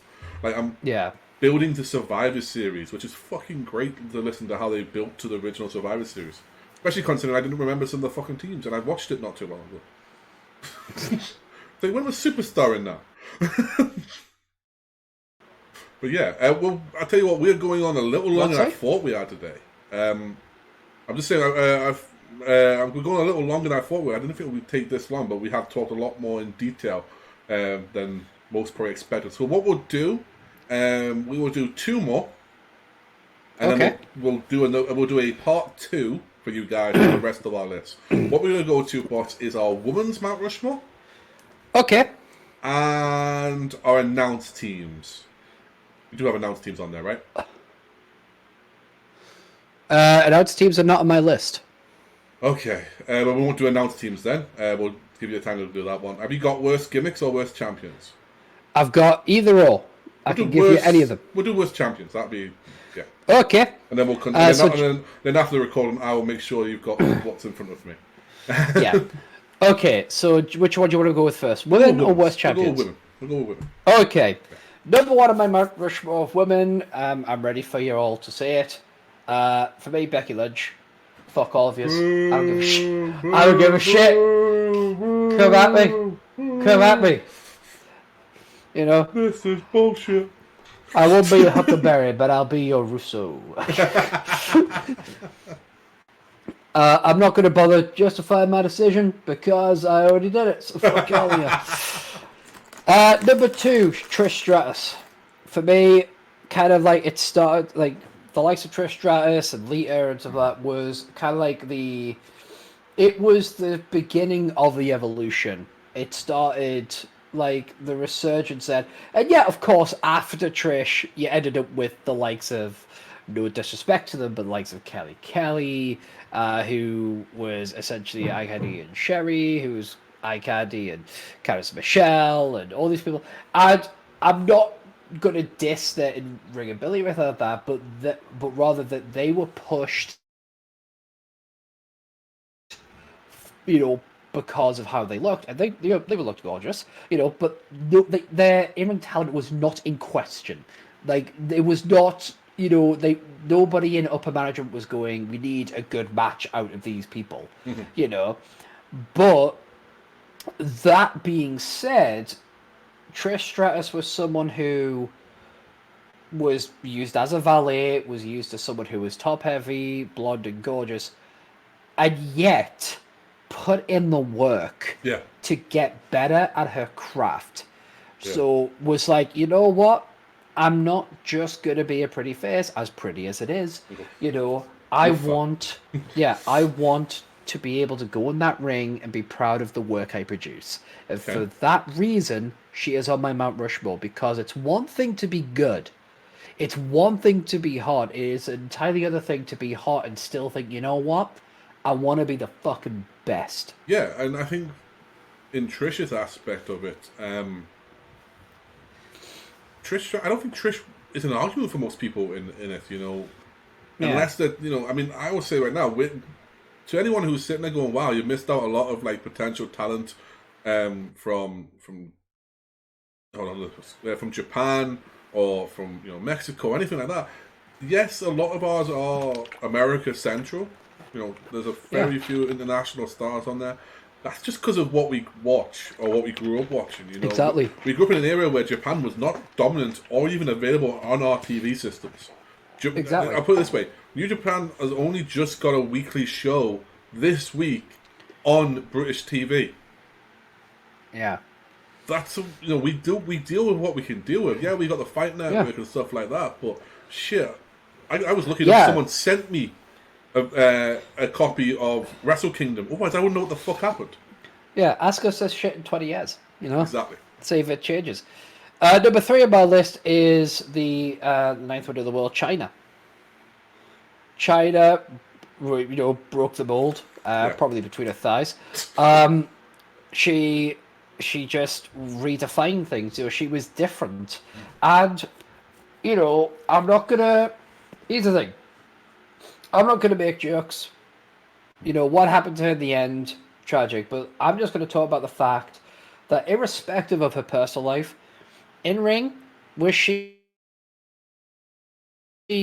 clinics? No, but did she change the game for women wrestlers in that time? Yeah. She was, and also, the only woman to ever hold the Intercontinental Championship at one point Which was is bullshit. looking to become. Beth Phoenix should have held that belt. I agree. Beth Phoenix won that tag team match for Santino. Yes, he did. She did. Sorry. But not only that, almost became WWF champion. Now, my last Mount Rushmore. Now, there are a lot of names not on this list, and you're going to be like, and you're right. However, number 4 on my list is here because, as far as I'm concerned, when you look at women in wrestling, it is absolutely right that we highlight those who put in the work to be the best in ring, but not all women were in ring. Mm-hmm. Doesn't mean that they were bad. Mm-hmm. They were actually insanely good at what they did, and they hold a special place in people's hearts. So for me, number 4, Miss Elizabeth. Ooh, yeah. Miss Elizabeth was, and I'm not really thinking about the WCW side of things, although you can look into that if you wish. I have she was still good. She was very good at WCW. I have no critique of that. But I think of Miss Elizabeth as this a constant through that, and when you think of women, you could talk about Sunny, you can talk about Lillian Garcia, you can talk about Sensational Sherry, even two that I don't really agree with, but I have to recognise their contribution, Fabulous Moolah and Mae Young and stuff like that. Yet all names are valid in that respect, but for me, there's something about Miss Elizabeth that is like, yes, these people in ring 100%, but when you think about just women as a whole, Miss Elizabeth always stands out for me. The first lady of professional wrestling, Miss Elizabeth. Look at an image of Miss Elizabeth and tell me that the first word you think of isn't beautiful. Class. And I don't mean hot, sexy, she's all those things.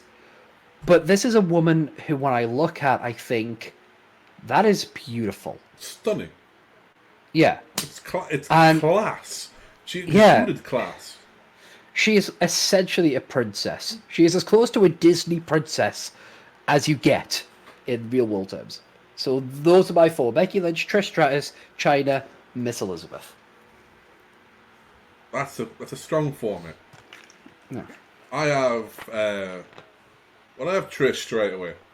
Trish to me is just Trish was everything, as you said. The longer she worked in ring, the more she was getting to that point where she was just it was almost like you had to stop her from wrestling other women of that generation because she was too far ahead. Yes. Like exceptions, there was a couple of exceptions, but not many. Mm-hmm. But yeah, I mean, and for a long time, Trish was the woman in wrestling. She was the one that, when you sent out to PR, it was Trish. Yes, there was Lita, and Lita was so unbelievably over.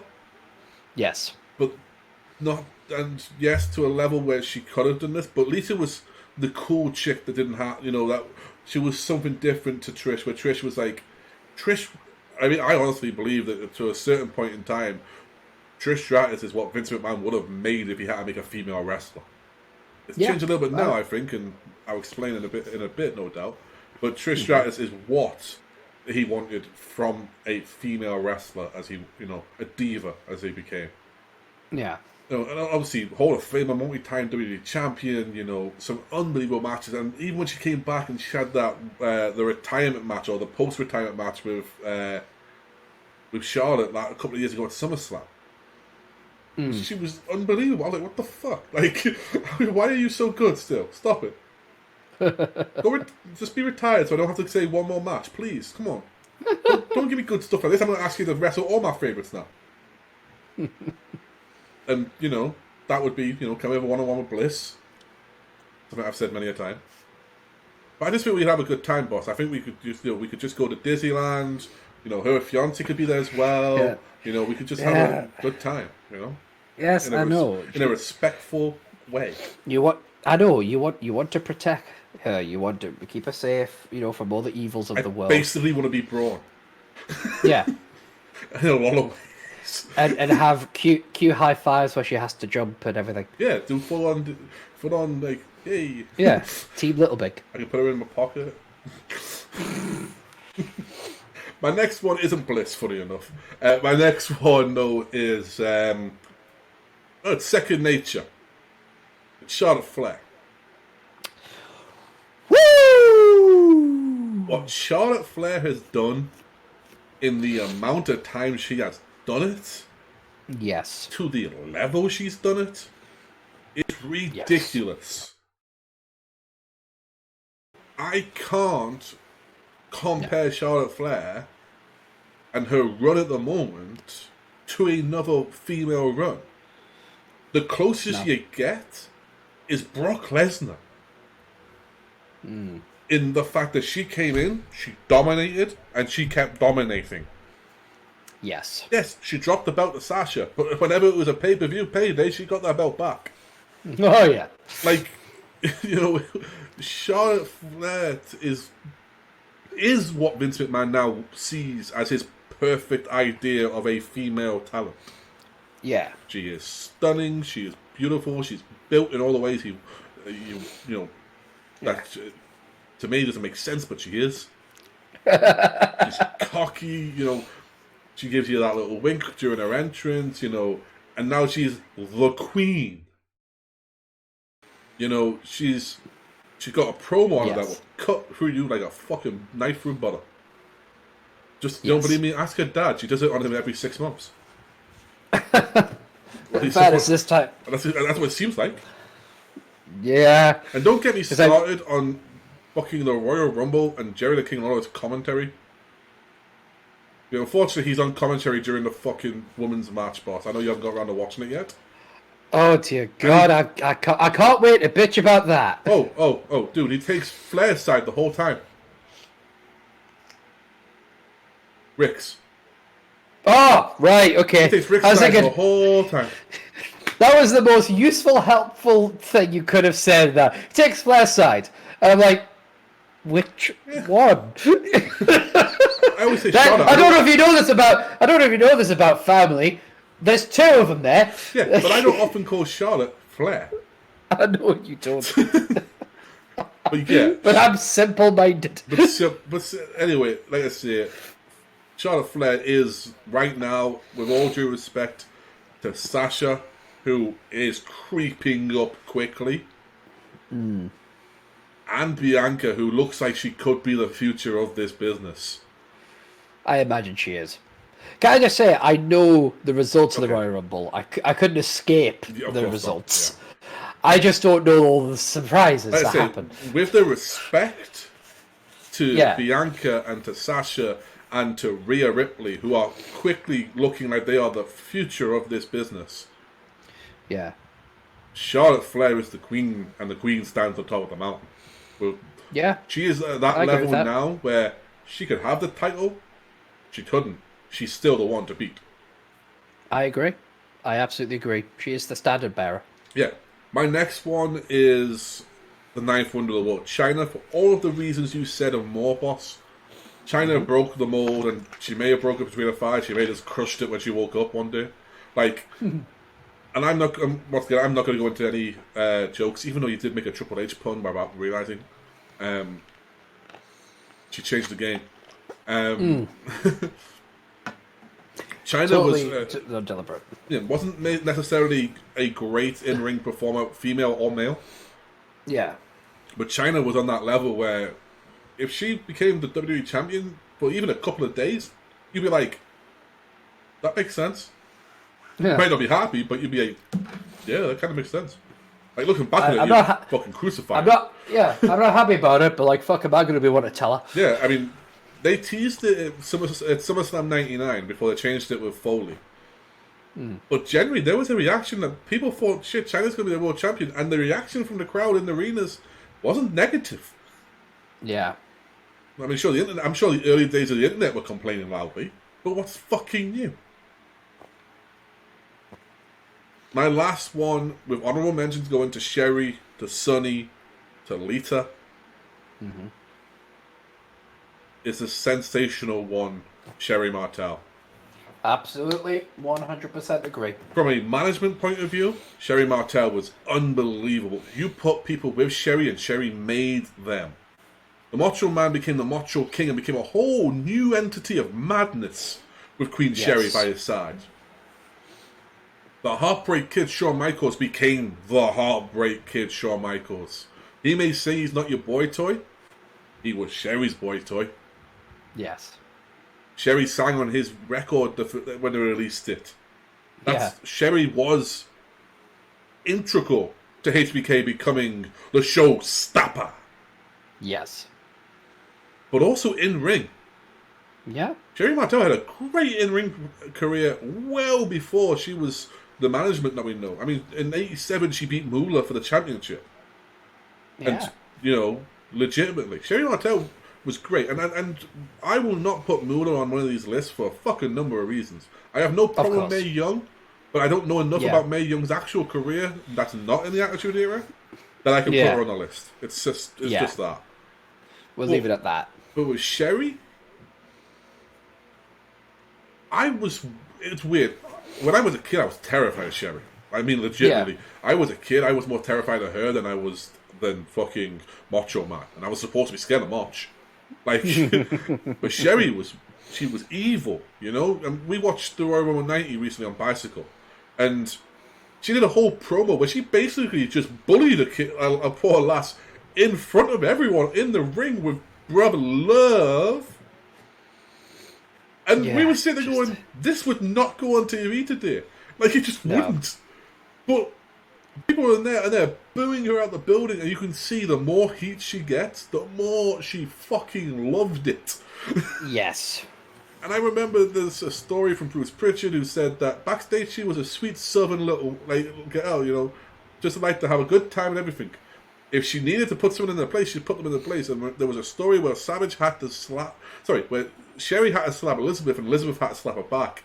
And Sherry didn't want to do it. And not because she was scared of Mach's reaction or anything like that. It's because she liked Liz too much.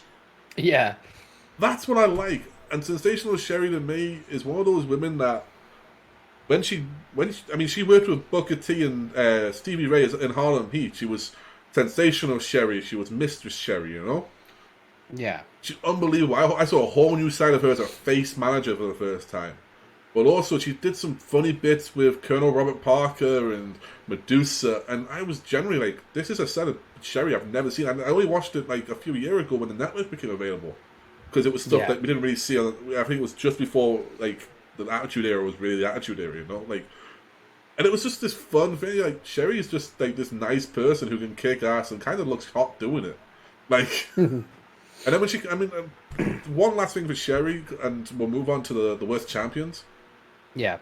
Sensational Sherry came back in 2005. 2005 for the Kurt Angle Shawn Michaels feud. If it wasn't for Sensational Sherry, you wouldn't have I'm Just a Sexy Kurt. If it wasn't, you wouldn't. It wouldn't have happened. I'll make your ankle hurt. Geek. No. Fuck off. Fuck right off. Also, my thing as well, Sherry went in the Hall of Fame in 2007. If everyone's ever watched that Hall of Fame when Sherry went in, Sherry was obviously a little tipsy. Or at least she was a little relaxed, shall we say. You know, she was very chilled. And she goes on this rant about Eric Bischoff. If I ever see Eric Bischoff again, I'm going to punch him in the face. That's no goodness. He lied to me. And Bischoff stands up and waves at her when he's in the crowd. The Hall of Fame speech. And she screams, "Oh my God!" And she goes, "Eric!" Like, she just... It's one of those things. I think Sherry was genuinely one of the nicest people. And if we could have had her, and we still had her, now, unfortunately, she did pass away. I would have loved to have seen Sherry at the Performance Center. Or just working as an agent. Working as an agent on the main roster. Sherry would have been so good in that role. But that's my list. It's 100%. It's Trish Stratus, it's Charlotte Flair, it's Chyna, it's Sensational Sherry. Again, in the comments, which side do you kind of agree with more, and what are your Mount Rushmores of women? So, on to our final subject for this video, worst champions. So, now here's the thing. I remember I literally Yes. sent this over to you, and there was a list of things, and you were like, it'd be funny if we did some worsts, right? And I'm like, well, that's not really the point of Mount Rushmore, but it works. Yeah. Like, we could. So, you were like, I was like, well, what about gimmicks and champions? Because there's plenty to fucking choose from. And you're like, yeah, I can do them. Definitely done. And I think you already had worst champions written before I sent it. Like, yeah. So go ahead, boss. What is your worst champions? Alright, 2 obvious ones, then 2 maybe not so obvious. Okay. So let me get the obvious ones out of the way. Number one, Vince Russo, WCW World Heavyweight Champion. Fuck you, Russo. You didn't even do anything. Number 2, David Arquette. At the very least, at least it was about publicity. Yeah. So yes, it served a purpose for David Arquette to be world champion, but still, I don't hold any grudges for David Arquette. We've talked about the DDP thing before. Yep. Yeah, I don't have. And David Arquette treated the championship with respect. Bought the boys drinks as it was as it was expected of. It's just the concept I have a problem with. Also, so, I'll say this for David Arquette as well. Funny enough, I have him on my list, as you would expect. David Arquette was given the opportunity. He wasn't written in by himself to get the championship. And if he's a legitimate fan, he now wrestles like a lot on the independent scene. But if you're a legitimate fan, and then later on you go wrestling after your movie career stopped, are you going to complain that you were a former world champion of arguably the most prestigious world championship in history? Of course not. No. Okay, so up next, my number 3. David Flair, WCW United States Champion. His daddy gave him the belt. Yeah. He didn't hold it for that long. No. And that is good. Yep. That's one I can't argue with and completely erase from my memory. Yeah. Number 4. Alberto El Patron, the unified GFW World Heavyweight Championship. Won it, unified it, was stripped of it because of his suspension. Lost went there, guys. Fuck you, Alberto. Oh, fuck you for all that you're worth. Second. I mean, if Alberto isn't run over and left at the side of a dish somewhere, he's not got what he deserves. Yeah. but yeah, that's my Mount Rushmore of worst championships. Well, yeah, there's no argument with that. I mean, Alberto's was just fucking stupid booking. Because I'm sure it happened, and then he was stripped of it because of his suspension. They knew it was already going to happen. Yeah, it was one of those. I mean, we've said this a lot in TMO history of, it's pretty bad times for Impact / TNA right now. That was some of the worst fucking times of Impact. Like, right. It does feel like Impact's kind of gone through rehab since then. Oh yeah, and they're not like Jeff Hardy rehab. It's like a proper rehab. They've actually, they look as if they've actually turned their life around. Yes. And I think Don Callis, the invisible hand and moves, has a lot to be. Should be a lot more celebrated for that. Yes. As much as Callis would hate that because that's not the type of person he is, he would much rather just chill in the back somewhere. So, Geek, your Mount Rushmore of worst champions. Vince Russo. Yep. Which is no surprise because I believe I did a worst champions in history not too long ago. Well, actually a while back now on a blog of mine, which is probably somewhere in the archives of something. But Vince Russo, he won it after not winning a match, and then became champion and out of for fuck you, Goldberg. Fuck you, Goldberg. Yeah. Fuck you, Goldberg. Yeah, stupid booking, stupid. As Jericho said, I'm probably going to horrify that was stupid booking by shitty creative. And Vince Russo was the booking and the creative. The obviously David Arquette, as I've said before, he was on my list as well. I have no problems with Arquette himself. I have the problems with the booking and the creative.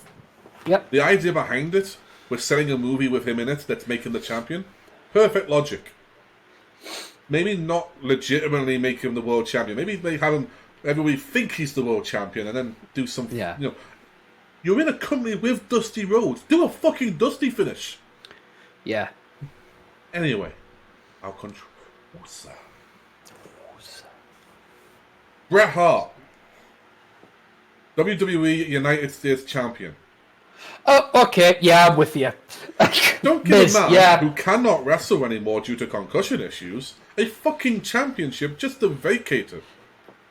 Not only that, you gave a retired, cannot wrestle anymore, annoyed Canadian the United States Championship. There's so many things wrong with it. And he beat The Miz for it, which, okay, you know, top heel. But, like, he beat The Miz for it with a sharpshooter, and I think, have you ever seen The Miz more delicate in ring? No. Where he's not putting on a figure four. Yeah, did The Miz win it back? Yeah, they did a tournament or something for it, and The Miz just won it back. It was like, oh, it wasn't even, you know, they literally took Bret Hart off at the same night of Raw. Like, I think after Raw went at the end, Bret vacated it. It was just so he could sell it. It was like after WrestleMania 26, I think, with like after he beat Vince. The next night on Raw, he won the US Championship with the Dynasty with him, and it just made no fucking sense. No, I'm with you on that. And the fabulous Moolah in the Attitude Era for a women's championship reign. She was already a fucking pensioner. I blocked it out of my mind. Forget about what she did or what she didn't do or whatever else. Purely for on-ring, you had her beat Ivory for the World Championship. Dear God. And she held it for a couple of weeks. Yeah. I'm not surprised Jeff Jarrett went and fucking knocked her out with a chair or a fucking guitar or whatever he used. Like, it makes no sense then. It made no sense. It makes less sense now. It's just stupid, the booking to give a pensioner it just because it's Moolah. And trust me, if there was another one on this list, I would have put the fucking undisputed championship reign of Hulk Hogan on it. And that's a controversial one, I know. That's an honorable mention. But Hulk Hogan had it. Why? Because Hulk Hogan wanted to have it. Hogan must pose. Hogan must pose when Triple H was the fucking champion. It was face versus face. You did it so that you'd have a couple of people turn heel and Taker could beat him the next month. Why not just have Taker beat Triple H 2 months after his reign? How much more stronger does it make Taker as a heel if he crushes the dream of Triple H when he's just come back and he's overcome all his demons and he's made it back, he won it at WrestleMania, and then Taker destroys it.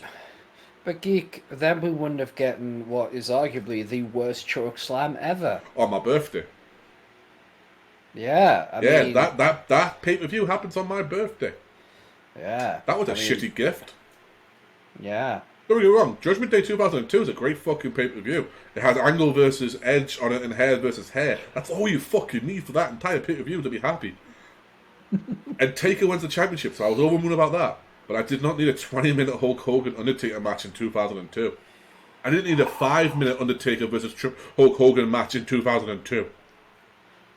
You could have started the show off with some guy walking in going, "I've just received a post-it note.